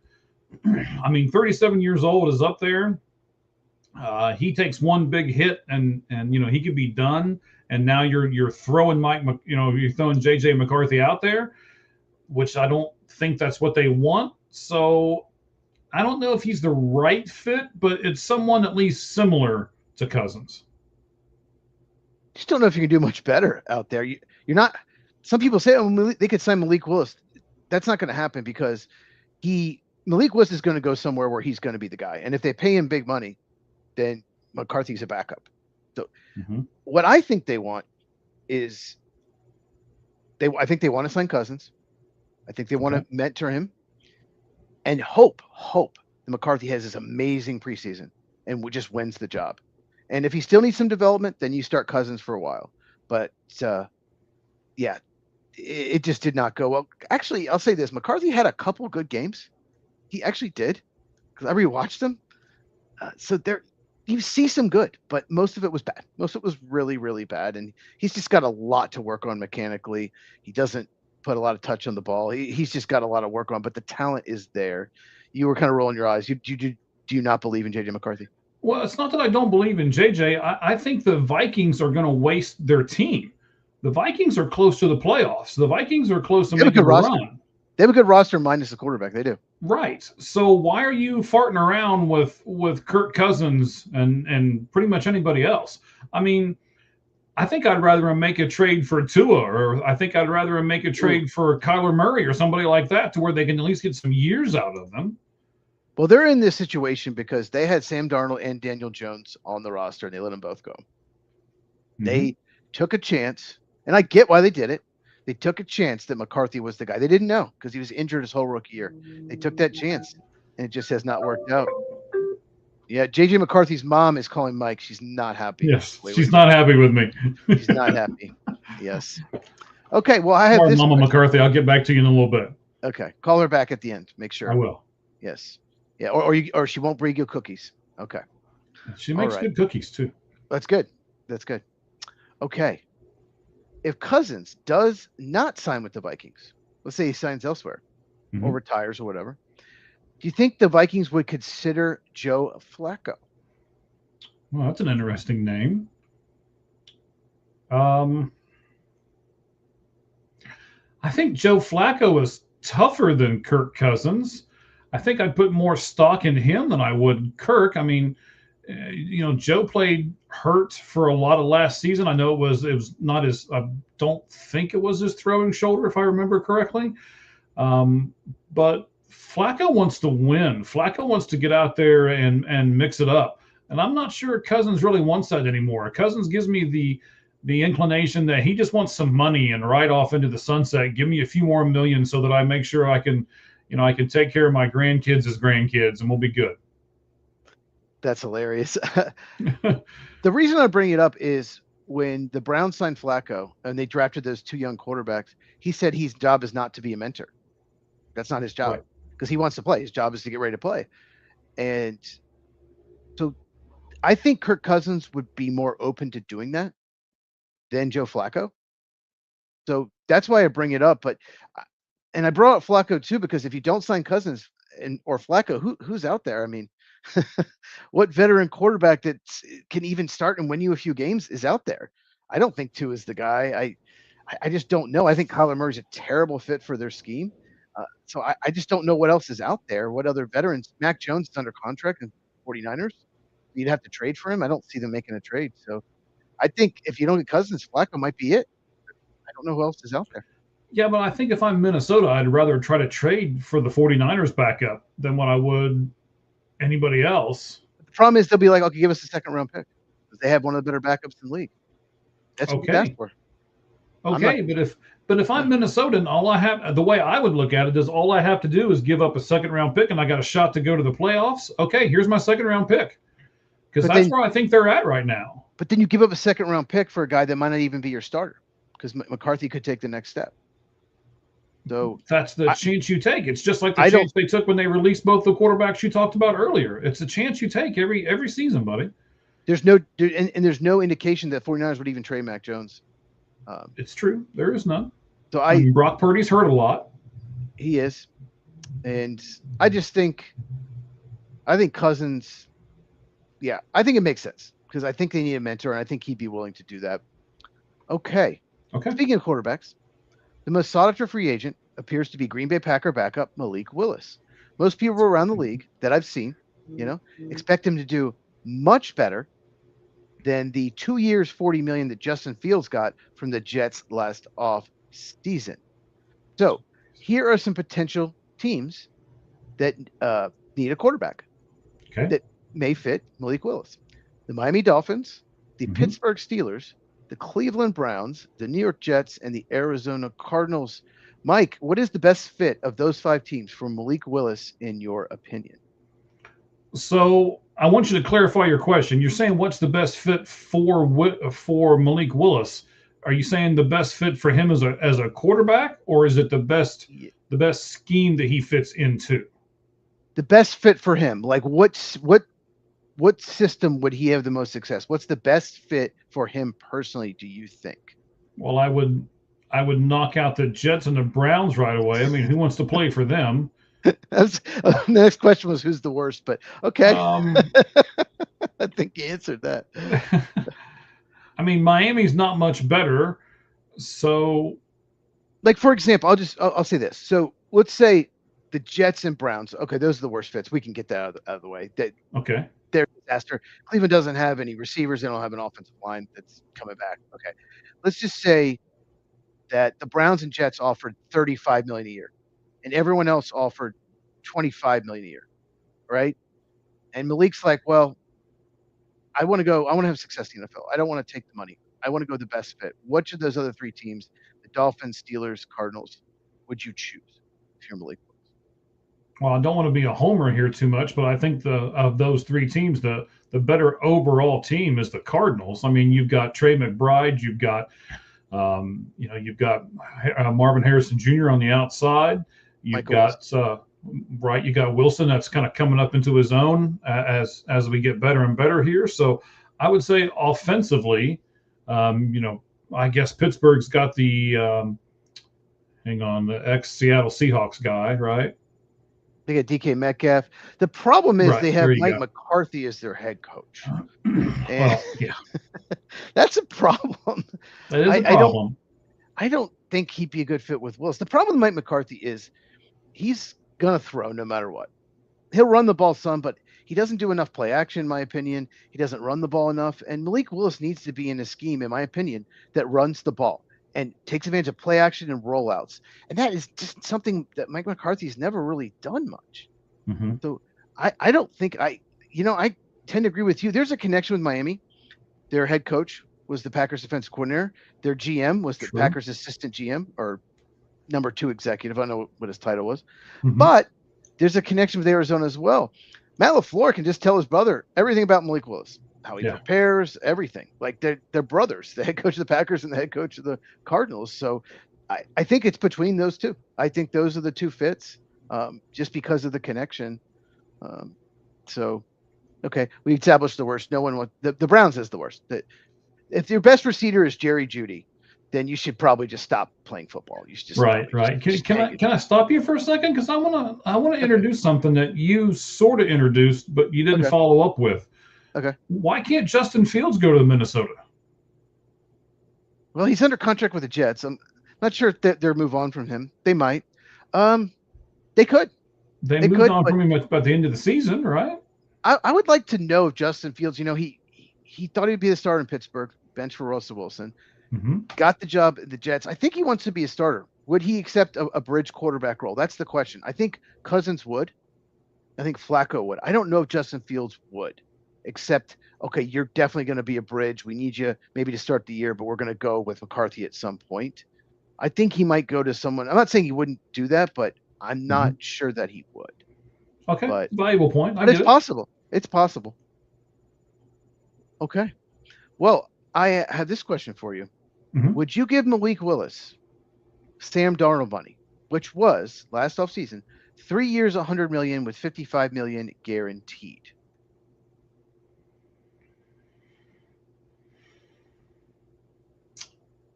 Ooh. Like if somebody offered that, they said, if you match it, we'll go to your team. You say you're the Arizona Cardinals, and that's what Miami offers. And they said, okay, we like Arizona a little better, but we need you to match that. Would you match that? Because he is a risk. Let's say this: he has not made a lot of starts, right, in his career. He hasn't even started a whole season. But when he has started in Green Bay, when he's played very well. So if I'm the Arizona Cardinals, no, because I have that number 3 pick. No matter if it's in the first round, the second round, I think I would take a chance on one of these college quarterbacks just as much as I would on Malik Willis. And the college quarterback is not going to cost me anywhere near 3 years and $100 million with 55 guaranteed. So I would say no. Are you saying you might use a third overall pick on a quarterback? Not the first round. Okay. Maybe not even the second round, but I would take a chance on one of these lesser known quarterbacks in the third round. And I would say that's going to be, you've got Jacoby Brissett, you've got Kyler Murray. You're not sure what you're going to get out of him yet. I don't really think he's going to start for the Cardinals, although I wouldn't be opposed to it as a Cardinals fan. But I'm kind of the give him one more year guy. I mean, I was the same way with the coach, and I think there's potential there in Kyler Murray. And the last thing I want is to do what the Minnesota Vikings did with Sam Darnold and be like, nah, I don't think he's good enough. So we'll let him go. And then all of a sudden he becomes a Super Bowl winning quarterback. So I would rather play with what I got and what I know. I'd rather do the devil that I know than a devil I don't, I guess is what I'm saying. So no, I wouldn't match that for Malik at all. I would stick with Jacoby and take a chance on a third or fourth round quarterback that I don't have to pump near as much money into, and cross my fingers just like I would be with Malik Willis. So say they release or trade Kyler Murray. You'd be okay with Brissett as the bridge and just draft a mid-round quarterback, roll with Brissett, and then when he's ready, maybe give him a shot? Or, to be honest, I would I would probably be better if that's the way you're going to go, get somebody really good on defense, like get a man, if you get the safety from Ohio State and put him back there with Buda Baker, oh man, do something like that, and then tank your season, and then come back in the draft. I'm serious, and then come back in the draft next year and get one of those really good quarterbacks next year. Now the division's tough, so there you go. Yeah. Okay, you could do it, I think, and nobody really bat an eye. Okay, all right. Mike is already wanting the Cardinals to stink next year. He's already talking about tanking the season. They haven't even had the draft. Okay. It's what's best for business, sir. Okay. There you go. Well, we know, we know Mike does not want them to go 9-8 or 8-9. We know that for sure. Okay. That is for sure. Next topic, edge rusher, Trey Hendrickson. You also are a Bengal fan. Let's talk about him. Okay. He had an injury-plagued season, limited him to just 7 games, but he is by far the best edge rusher available in free agency, despite being 31 years old. If the Bengals don't re-sign or franchise him, they will receive a late third round compensatory pick in the 2027 draft. The franchise tag for edge rusher is projected to be $35 million on a 1-year deal. Whew. Obviously, yep, $35 million. We'll see. That's just the projection. The Bengals do have room under the cap to afford that, so they can afford it. That's not an issue. If you are the Bengals, Mike, would you franchise Hendrickson? For $35 million on a 31-year-old edge rusher who was injured half the season last year? When he plays, he's very good. Very good. I know.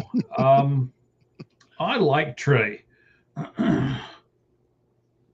As a fan of that team, I like him a lot. Again, I'm not gonna franchise tag him. I'm going to take my chance with some of these guys in the draft because you've said it 2 or 3 times now. It's a pretty good draft for his position. So it is. It is. It's pretty deep at edge rusher. Mm-hmm. I think you could get 2 pretty good edge rushers, like a first round and a 3rd or 4th round pick, and get one for each side. Shoot, I'll throw this out there because I believe he's 29 years old. I think I'd rather give up more for Max Crosby than I would to franchise tag Trey Hendrickson. Yeah, Max Crosby, we'll see what happens with him, but he is 2 years younger, but you have to give up a lot to get him. If the Raiders trade him, they're going to ask for a lot. So, okay. Well, did you hear this rumor? And do you believe it? That the Bengals, if they franchise him, it's called tag and trade. You tag him and then try to trade him. They may only get a 3rd round pick this year at best. Did you see that rumor, and do you believe it? I don't believe that. That's insane. He's better than that. He is 31, coming off an injury, and you have to pay him. That's the thing, is you have to pay him as well. Right. You have to. So when you're saying tag, so the team that gets him in the trade has to pay him the tagged amount? No, they have to pay him a new contract, just a big new contract. So they could sign him to a 1-year, $20 million, and as long as Trey says yes to that, everything's good to go. Well, he won't. He's going to want a long-term deal. So the team would give up a 3rd round pick, right, and then sign him to like a 3 or 4 year deal, whatever it is. They'd agree to a term, and then it'd be a swap. It's called tag and trade, and that way the Bengals, instead of getting a 3rd round compensatory pick in 2027, they'll get a pick this year, a higher pick. But if you're getting a 3rd rounder this year, that's your best offer. I'd rather just keep him for a year on the franchise tag and then let him run next year, because I would want it. I mean, would you take a 2nd rounder for him, or would you want more than that? I'd probably take the 2nd rounder if it means I got $35 more million to spend. I'd go out and try to get something somewhere else. So if a team offered you like the 48th pick, you take that and just keep the cap room? Yeah, and then I'd try to sign Chubb. Okay. I mean, there's a drop off between Henderson and Chubb. Bradley Chubb got released by the Miami Dolphins. Okay. Mm-hmm. Yeah, I think I'd go that route. I mean, like I said, I know we were talking over top of each other there, but there's a drop off between Chubb and Hendrickson, and I'm not denying that. But you're also not going to pay him $35 million either. Not even close. Not at this point. Okay. Well, there are 4 outcomes that I see. If there's an extra one, let me know. What do you think is the most likely? They let Hendrickson walk in free agency without tagging him. The second one is they tag him, keep him for 1 more year, and then let him leave next season. The third one is they tag and trade, which we talked about. They tag him and then trade him to another team. Or number 4, which no one's talking about, they sign him to a long-term extension. Of those 4, what do you think is the most likely outcome?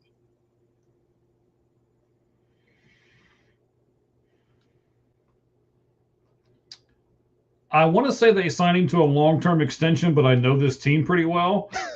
So no. I mean, Burrow and some of the other guys are putting some pressure on the team to sign some veterans and sign them long-term and, get them protection. But I don't think they're going to do it with Trey, because I just have a feeling that last year really burnt bridges on both ends. I don't think those bridges are able to be mended back together again. So I'm going to say that they're going to let him walk in free agency and be done with it. Okay. I'm thinking they try to tag and trade. I think they're going to tag him. I really do. Because it's the Bengals. They don't want to just, let people have their way. They have to do something. So I think they're That's going to true too. franchise tag. Okay. Last topic for football before we do the lights out list, which is the top 10 AFC quarterbacks. We did NFC last week. Oh, All right, we so have a hang comment. on. Yeah. I've been doing a couple other things, so I didn't look at the comments. I apologize. For secondary quarter. Yeah, Aaron Rodgers was actually, as much as I hate it, wanted to sign with the Vikings. They were not interested at all. They did not want to sign him. I think they knew that if they did, they pretty much had pressure to play him. Oh man, Mike, you want to take that one? That's your team. I think they're very different situations, but go ahead, Mike. It is a very different situation, or at least I hope it is. I'm going to say no. I don't think Burrow's going to leave. Burrow's getting paid a lot of money. He's got two really good receivers there, so I think he thinks that he always has a chance. Unlike Carson Palmer, who thought he never had a chance, and he was probably right. He really didn't have a chance to do much of anything there. And he thought his talents were better suited somewhere else, so he chose somewhere else. I'm not sure if, I guess if Burrow could go to, I don't know, like, after Stafford leaves and Burrow could go to LA or something like that, then maybe he consider something like that. But I don't think there's a whole lot of spots that he can go where he's going to have a chance year in and year out like he does right now with the Bengals. So I think he'll stay at least for the next 3 to 4 years. I think he'll stay. The Stafford golf trade is unique. It's rare you have quarterback trades and picks. I'll say this. The only way he's traded is if they change the rule, you can trade more than 3 years in the future. Because the Bengals are going to want more than 3 first-round picks for Joe Burrow. If they end up deciding to trade him, they're going to ask for 5 and more. 5 first-round picks. They will. And I don't think that's enough. There's no value on franchise quarterback. Somebody talked about it when Andrew Luck, when the Colts had the first pick. Now, Luck ended up retiring early. But someone said if you could trade the next 10 first-round picks, a team would do it. If they could, they would have offered the Colts the next 10 picks just to get a franchise quarterback, and they would have done it. And the Colts would have said no. They probably would have said no because it's so hard to find an elite quarterback. All right. Last topic, Tyreek Hill. We talked about Bradley Chubb. He was released by the Dolphins. Tyreek Hill was also released by the Dolphins. He's about to be 32 years old. He's coming off a major knee injury. On top of that, he has a very long list of off-the-field incidences. Assuming, Mike, he's 100% healthy. Only got one question with this segment. Assuming he's 100% healthy in time for training camp, and you are a team that desperately needs a wide receiver, are you calling his agent Drew Rosenhaus to try to sign him? Ooh, am I that desperate? That's kind of the question here, right? He used to be elite. He's still good. He's not as good as he used to be. He's still a very good player, though. What do you think?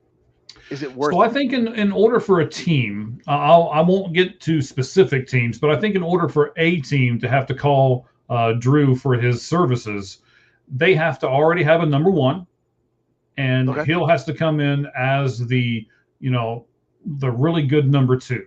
And I'll tell you the team, now that I'm kind of thinking about it, the team that kind of has this sort of reputation anyway, and it probably wouldn't phase any of those people, Pittsburgh.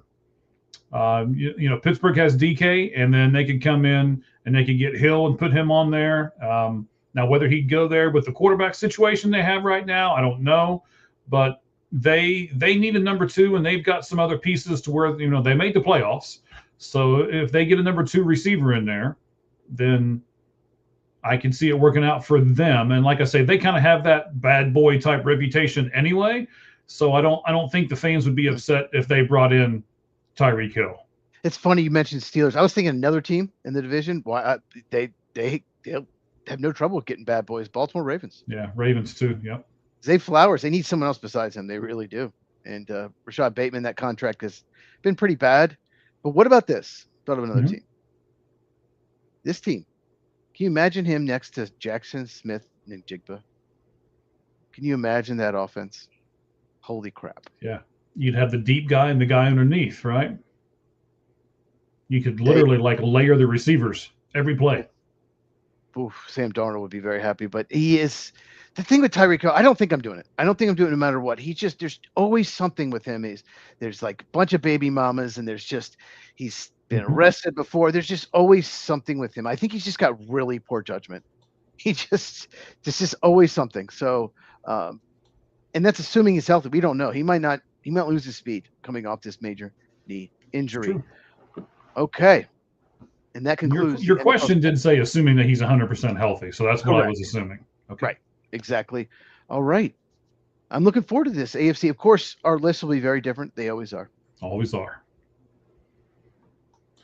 All right, buddy. So let me start the music in the background a little bit ahead of time because it seems as though when you start talking, it really messes up with your mic. I don't know if they run off the same channel. I'm not sure. So let me go ahead and start this in the background.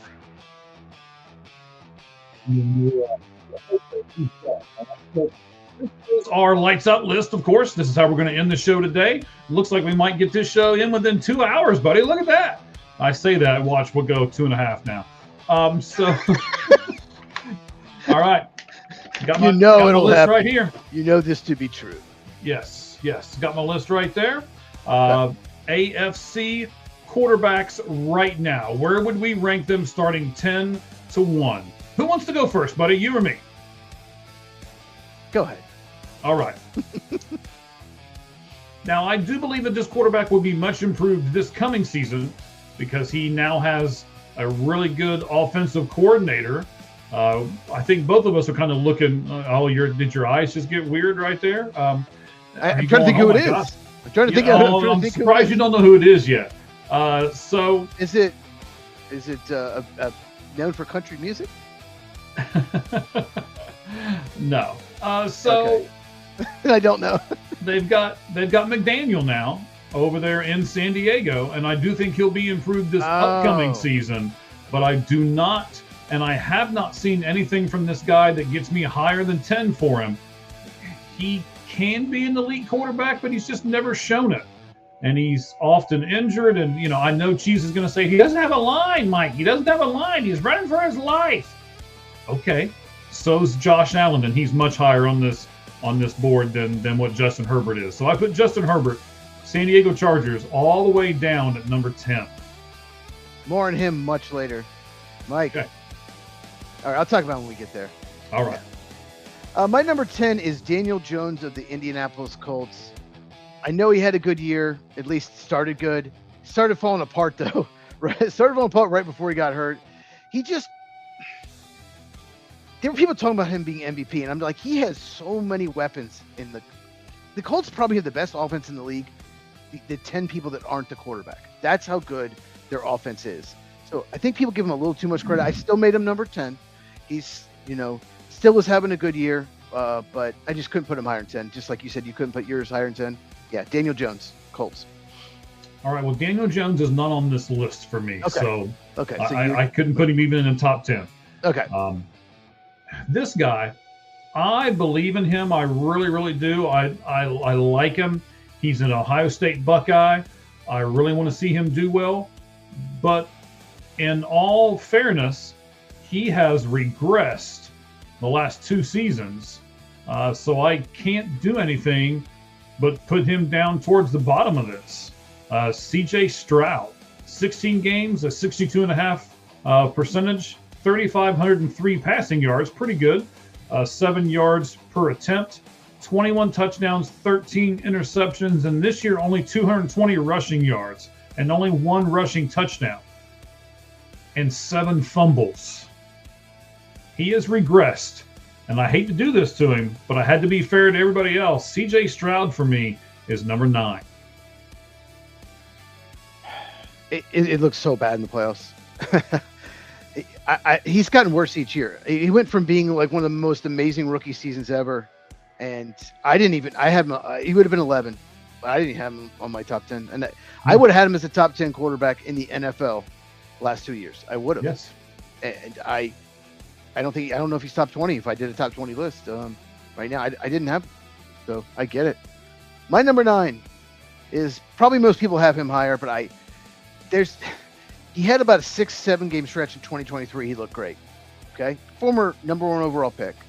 Okay. And then he had a stretch this year where he looked great and then made some mistakes in the playoffs. And that's Trevor Lawrence, the Jaguars. I just can't buy him yet. He's had stretches. When they got Jacoby Myers, it really helped. Parker Washington stepped up. I just want to see it for a whole season. We've never seen him play a great season from week 1 to week 17. So I need to see that before I put him any higher. Trevor Lawrence, number 9 of the Jaguars.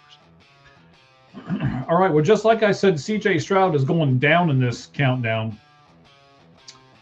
As I really got to looking at his numbers, I was like, wow, I think maybe you put him too high, Mike.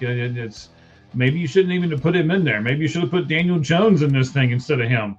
This guy in 17 games, 59.8%, 3,169 passing yards, 5.9 per attempt, 15 touchdowns, 7 interceptions, 159 rushing yards, 2 touchdowns, and 11 fumbles.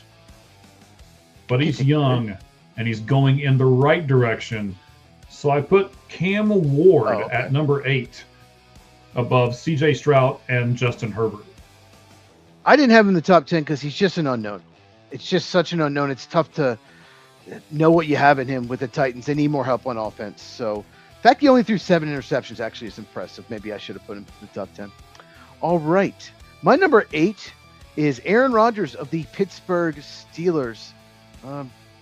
What can I say? He can still sling it. He's still got a great arm. Still doesn't turn the ball over a lot.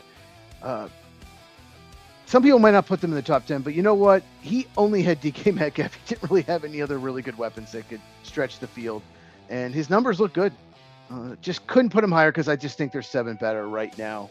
I hope he plays one more year. But number 8 for me is Aaron Rodgers. All right. I did not have Aaron Rodgers in the top 10. Okay. I get it.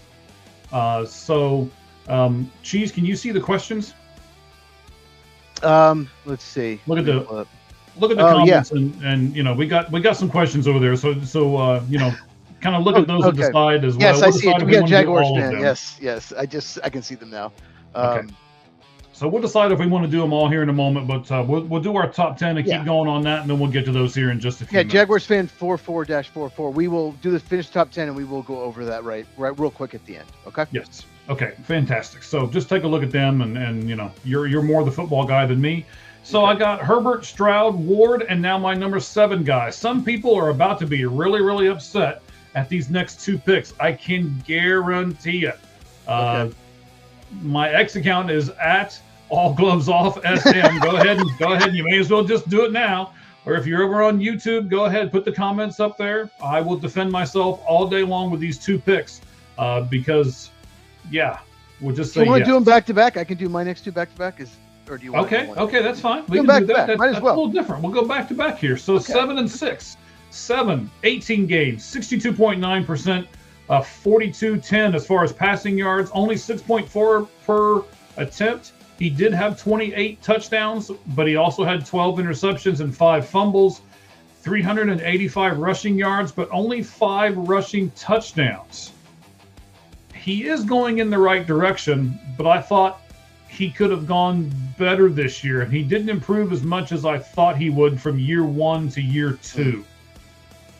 Bo Nix for me is number 7 in this top 10 of the AFC quarterbacks.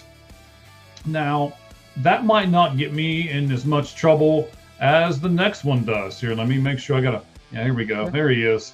So 14 games is all he played this year because of injury. 62.7%. This is one of the reasons why we said this year, by the way, 14 games right away kind of knocks him down a little bit.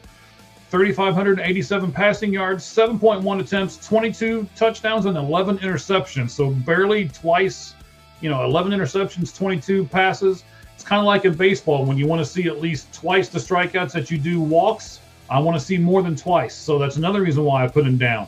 422 rushing yards, but again, only 5 touchdowns and 3 fumbles. Patrick Mahomes is number 6 in the AFC top 10 countdown. Patrick Mahomes 6. So Herbert, Stroud, Ward, Bo Nix. Patrick Mahomes is number 6, not even in my top 5. Cheese, Okay. go ahead and do yours back to back, and let's see how many people you can piss off. I'm going to piss someone off with 6 probably, but my number 7 is the same as yours, Bo Nix of the Denver Broncos. I think it was kind of the easy 7. I had the 6, and then I had Bo Nix, and then everyone else. I think that was kind of my list. But yeah, Bo Nix, it's a shame he got hurt. I wanted to see him against New England. I really wanted to see that matchup with May. It sucks. Sucks for the fans. I know you hated watching that game. Yeah, but Bo Nix, I think he's getting better. I still think he could use, another weapon, either a running back or a receiver, maybe a tight end, just another playmaker besides Cortland Sutton. But yeah, Bo Nix, I think you're, like I said, right direction. We'll see what happens off season. They get him a little more help. My number 6, I had to take the playoffs into consideration, and I'm a little worried about him. And that's Drake May of the New England Patriots. He was second in the MVP, almost won it, and I have him as the 6th best in the AFC. But when pressure got to him, he just really struggled. He played the easiest schedule in the NFL, won 14 games, but then when he went against 4 of the best 5 defenses, that's the teams he played in the postseason, he didn't play well in any of the games. Despite winning 3 of them, he did not play well in any of those games. And I get it. He's great. He had an amazing season. The talent's there, and I think he's going to be very good. I'm just if I'm a Patriots fan, I'm a little worried because when he went up against best competition, he failed. Now they've got to improve the offensive line, no doubt about it. But I just couldn't put him higher than 6. So I have Daniel Jones 10, Trevor Lawrence 9, Aaron Rodgers 8, Bo Nix 7, Drake May 5, and Drake May 6. Who is your number 5? All right. I was doing a couple other things. Hang on, I'm looking for his stats real quick as I go down this. The more and more I go down this list, and I'm like, wow, maybe I put this guy in the wrong spot here. Where in the world? You looked at stats. I just did the eye test. I didn't even look. I just did it in my head. Right. So I tell you what. Let me put this question up here, Cheese. You read the. Never mind. I got it. Okay. So. Getting everything squared away, putting together up here. Hang on, I got to do this. I can answer one of them that. if you need to.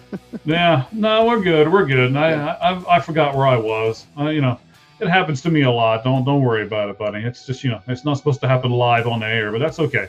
So our Jaguars fan 44 says I'm a big Jags fan. I like Lawrence, but he does need to be a little bit more consistent. This is first off season not needing surgery or not in rehab, so hopefully he'll get a bit better. I do like that ending part to it. I put that up there because for me, I have gone Herbert, Stroud, Ward, Nix, Mahomes.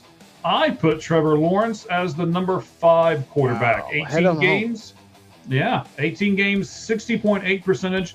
Here's one of the reasons why: 4,214 passing yards and over 7 yards per attempt. He threw 32 touchdown passes and only 14 interceptions. That's a big number there. And he gave you almost 400 rushing yards, which is 390. So, not only did he do that, but he rushed at the right times, obviously, because he has the most rushing touchdowns of any quarterback on this list. 9 rushing touchdowns for Trevor Lawrence as well. So over 4,200 passing yards, over 30 TDs, and a ton of rushing yards and 9 rushing touchdowns. So because of all of those things, I put Trevor Lawrence at number 5. Here's the thing, though. One thing about Trevor Lawrence that's always kind of annoyed me is it seems like he puts his receivers in harm's way. They take hits they shouldn't. Especially over the middle. Yeah, it just seems like there's a way to do it. Like Peyton Manning never did that. Like he didn't. His receivers he would throw balls and make sure receivers didn't take those big hits. So I think he just needs to improve on that. My number 5, you already mentioned him. I'm going to offend this guy all day long. We totally disagree on him. Is Justin Herbert of the Los Angeles Chargers. I don't think you could possibly have a worse offensive line than what Justin Herbert had this year. He has 2 very good tackles. They both got hurt, and the interior was dog shit. So you have a weakness at all 5 spots. He was running for his life. There's honestly, he should, if you look at his stats, I don't have them in front of me, but I'm sure they're not terrible. He should have the worst stats. He should be the worst quarterback in the NFL with that offensive line. He should be awful. And the fact that he actually put up decent stats, the fact that he got to the playoffs is incredible. Give him an offensive line. Give him time to throw. I'm telling you, this dude is going to be one of the best quarterbacks in the NFL. It is unknown because he's never had a good O-line, but I really like Justin Herbert, and I put him number 5. Okay, so let me help you. He's in year 6, all right, with the Chargers. This year, Justin Herbert, 17 games, 66.1% of completions. He only had 38.86 passing yards, so didn't get to that 4,000 plateau. 7.2 yards an attempt. Only had 26 passes, 13 interceptions. He did have 555 rushing yards, but he's running for his life. So, he's very good at scrambling. He is very good. He is good at scrambling. But with that 555, he only had 2 touchdowns, and he also had 9 fumbles. So the 9 fumbles at the end was one of the things that put him down with me. He didn't get to the 4,000-yard plateau, and then he only had 2 rushing touchdowns. So that's kind of where I was at defending my side of it by putting him at number 10 on my list, and you put him at 4 or 5? 5. Yeah, I mean, he's going to fumble when he's getting hit all the time. So, yeah. Well, he knows it's coming. He should cradle the ball. Anyway. Okay. So Herbert, Stroud, Ward, Nix, Mahomes, Lawrence. Number 4 for me was just in the Super Bowl.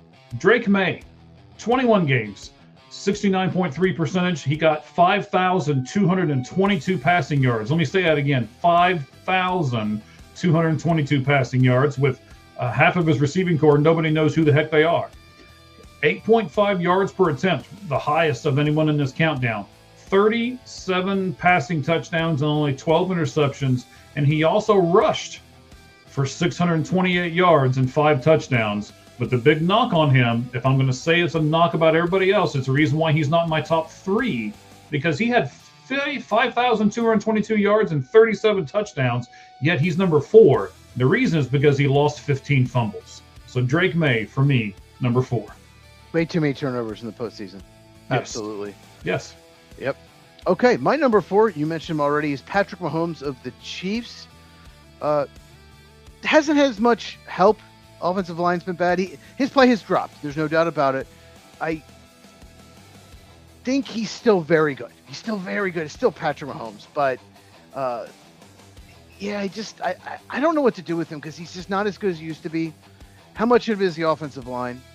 How much of it is not having Tyreek Hill? Like Travis Kelce getting up there, but I could not put him lower than 4. I wanted to, I tried to, I just couldn't. But he's still Patrick Mahomes. So because of that, I put him at number 4.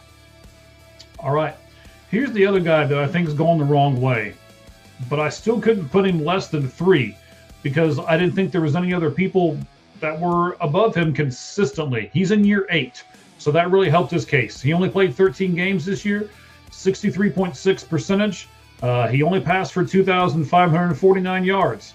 He did have 8.4 yards per attempt. He still threw 21 touchdowns, which again bumped him up a little bit. Only 7 interceptions, 349 rushing touchdowns, 349 rushing yards. Well, it'd be a lot if he got that many touchdowns. Two rushing touchdowns and 7 fumbles. So for me, number 3, Lamar Jackson, Baltimore Ravens. We have the same top 3. We'll see if it's the same order. Well, I mean, it's very possible. My number 3 is also Lamar Jackson of the Baltimore Ravens. Yeah, he threw 41 touchdowns last year. Only, like I said, only 21 this year. He, was injured. He had a bad back, and so there are some people I've seen some lists not even put him top 10. I think that's insane because he went from being like top 3 to just dropping that. No, he had a bad back. We'll see if he recovers from that. He's still really good. He hasn't been as good in his career in the postseason. That has been the biggest knock on him to me. That's really the main knock. But I love watching Lamar. He's such a good dual threat. Just needs to get healthy. And he'll be, once again, an MVP candidate. But, yeah, like I said, the back. Once you start having back issues, it could be bad. But, yeah, number 3, Lamar Jackson. Okay. I'm going to tell you right now. We'll see with the same order. Go ahead. I had a really, really, really hard time with these two. Me too. I couldn't figure out what I wanted to do. I couldn't figure out who was at 1, who was at 2. Am I going to be the homer and put my guy in the first spot, even though I kind of think he deserves it? So here we go. I ended up putting Joe Burrow at number 2. Okay. I decided to do it this way because of this. He only played in 8 games. He did have some really good numbers for 8 games, though. 1,809 passing yards, 7 per attempt. He threw 17 touchdowns in 8 games, and he only threw 5 interceptions. But the rest of it's pretty much 0. He only had 41 rushing yards, so that's pretty much 0. He had no rushing touchdowns, but he also didn't fumble the ball. So I came I teetered back and forth on this one. Joe Burrow for me, number 2. Can't believe he didn't have a single fumble. He did not. Wow. That's crazy. 41 rushing yards. That, like, usually just you can scramble into like double that in 8 games. That's crazy. Yeah. Same thing. It was tough, but I had to put Burrow number 2. Here's the thing with Joe Burrow. 17-game season. Well, okay. I watched all 8 of his games. Some of them I watched twice. That Baltimore Raven game, he was horrible. He was absolutely horrible. Well, I think they were shut out. So those other 7 games, he was great. He was great in those 7 games. That one game against Baltimore, it would look like he was trying to tank. I don't know. But no, Burrow is amazing. I think he's the best passer. I think he handles the pressure well as any quarterback. But the fact that he just doesn't get you any running yards, doesn't rush for touchdowns, just puts the next guy over the top. And like you said, you could probably, flip them 1-2. You have to go with the guy who's number 1 on both our lists just because he gets so many more yards with his legs. But yeah, number 2, Joe Burrow is such an amazing passer. All right, so that means we're both going to have the same number 1. I'll do the stats. You can do the eye test, all right? Okay. So it's Josh Allen, 19 games, 69.7 completion percentage, 4,224 yards. I honestly thought he would have more than that. 7.9 yards per attempt, 29 touchdowns with only 12 interceptions. And here's what made him number 1 for me. This is what did it. 678 rushing yards and 16 rushing touchdowns. Crazy, right? He did have 10 fumbles, but 678 and 16 put him over the top for me and put him right at number 1. So give us your eye test on Josh Allen, Cheese. Yeah, well, my number 10 was Daniel Jones of the Colts. Number 9, Trevor Lawrence of the Jaguars. 8, Aaron Rodgers, Steelers. 7, Bo Nix, Broncos. 6, Drake May, Patriots. 5, Justin Herbert, Chargers. 4, Patrick Mahomes of the Chiefs. Lamar Jackson is number 3 of the Ravens. Number 2, Joe Burrow, Bengals. Josh Allen, number 1. Like I said, the ability, the dual threat that he gives you. The fact that he's hard to bring down. And he actually wasn't as good this year as the previous year where he won the MVP. He took more sacks. He had more fumbles. I think he held the ball too long. But here's why. His receiving core sucks. It absolutely sucks. Khalil Shakir, his slot receiver, is probably a decent number 3. The rest of them shouldn't even be in the league or be on a practice squad. His receiving core, he's got good tight ends, but his receivers are terrible. Brandon Beane won't get him good receivers. Traded away Stephon Diggs. I get why. Never replaced it. And the fact that he puts up those numbers with these receivers, no wonder he's running around taking sacks. No one's open. No one's separating. And he still got them the second round of the playoffs with let's be honest, it's not a very good roster. Overall, it really isn't. So he gets so much blame because of the playoff success, and it's just not his fault. And I made a whole video. Make sure you check it out on my channel. You can search it, Josh Allen. Made a video last week all about it and how the media and the Bills have been so unfair to him. So yeah, number 1. If I was doing a list right now, I put him number 1 best quarterback in the entire NFL, even ahead of Matthew Stafford. I would. So there you go. That's interesting.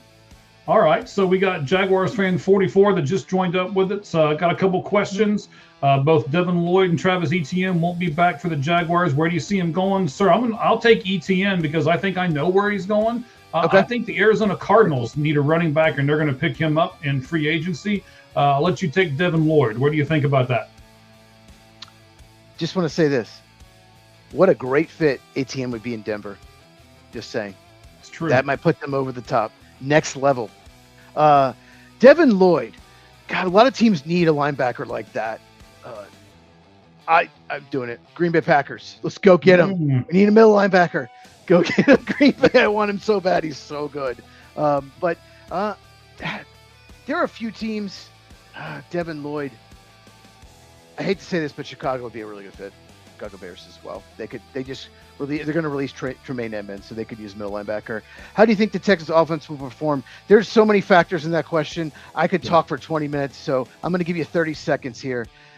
They need to improve a couple spots of the offensive line, and they need to get Stroud, maybe another weapon. They have some young guys there, but Stroud, it depends on the offensive line, and Stroud's got to be better. He has to play better, and the offensive line has to be better. Anything you want to add to that, Mike? No, I mean, no. I think you said it best. Well, we'll kind of. It could be good. It could be bad. I don't know. Right. I'm not trying to be mean to Jaguars fan 44, but you come on at the end and you throw all these questions at us. Don't expect us to go through a big long analysis for you. Okay. I'll say this: at best, it's the third best offense at best in the division, unless the Titans take a big step. I'll say that. Okay. All right. So again, Jaguars fan asked about the top 3 weaknesses of the Chicago Bears. I'm thinking Cheese is going to say there's more than 3, but hey, what you got, buddy? Left tackle, edge rusher, and defensive tackle. Yeah. Quarterback. Sorry, quarterback. I knew you'd throw that in there at the end. That was good. That was good. So, I'm I don't watch their front seven. I don't watch the teams that give you that great of an analysis on all that stuff. So that's why I got Cheese up here, buddy. That's why he's here. So they were 25th, I think, in total defense, and the secondary is pretty good. They got some pieces in the secondary, but the front seven was disappointing. They need a lot of front seven help if they want to take the next step. And I appreciate you being understanding, Jaguars fan 44. I really do. Thank you for coming on and putting the questions up here. We do appreciate the question. That wasn't a knock on you. That's just, we said about 30 minutes ago, hey, we're going to get this thing done and in under two hours. And so, quarterbacks, we had to talk quarterbacks. So that's true. Yeah. And next week, Mike says we're doing the best top 10 best long snappers. Is that correct? Long snappers and punters. Yes. But top 10 best assistant special teams coordinators. There we go. Now we'll figure something out. If you guys want to suggest something, you can do it here. You can do it on X for our top 10 list. We're always open to suggestions. Absolutely. As well. Because off season can be a little trickier to find the top 10. Very easy during this season. Especially right. We'll have to do some other positions, I believe, and then we're also going to start getting into some of the baseball stuff too. So exactly. Position by position with those as well. So those are great things to do on the top 10 lists. We can agree to disagree without getting into a big fight about it. So it's great. All right, guys. Hey, thank you guys for being on with us. 2 hours and 10 minutes, maybe we'll get it done. So yeah, you're swinging over there at me. I see you. You better put Alex Bregman. Anything you want to add to the end of the show, Cheese? Yeah, you better put Alex Bregman top 3 third baseman, or we're gonna. Okay. So maybe we'll just do that next week. You want to just go ahead and announce it now? Top 10 third baseman next week? Third baseman in MLB? Let's do it. Okay. Our list will be so different. They will. Top 10 third baseman. And I can't wait to do it because I'm thinking already that there's probably going to be a couple on my list. And cheers to you, sir. There's probably going to be a couple on my list that won't be on yours. So, yeah. Excellent. Top 10 third baseman in Major League Baseball next week, right here on the Lights Out Sports podcast. Is Eugenio Suarez, is he a third baseman now?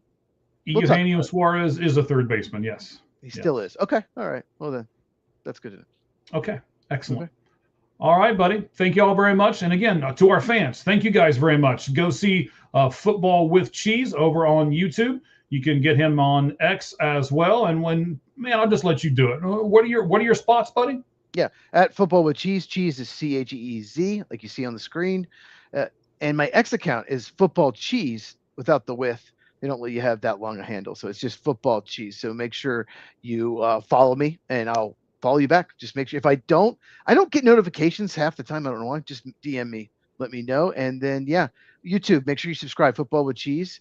And I have a video coming tomorrow about the Packers special teams coach stepping down. Thank God. And I have a video Thursday about what I call the Seahawks effect, what the Seahawks did right, and why all these teams in the draft and free agency are going to try to emulate the Seahawks because they just won the Super Bowl.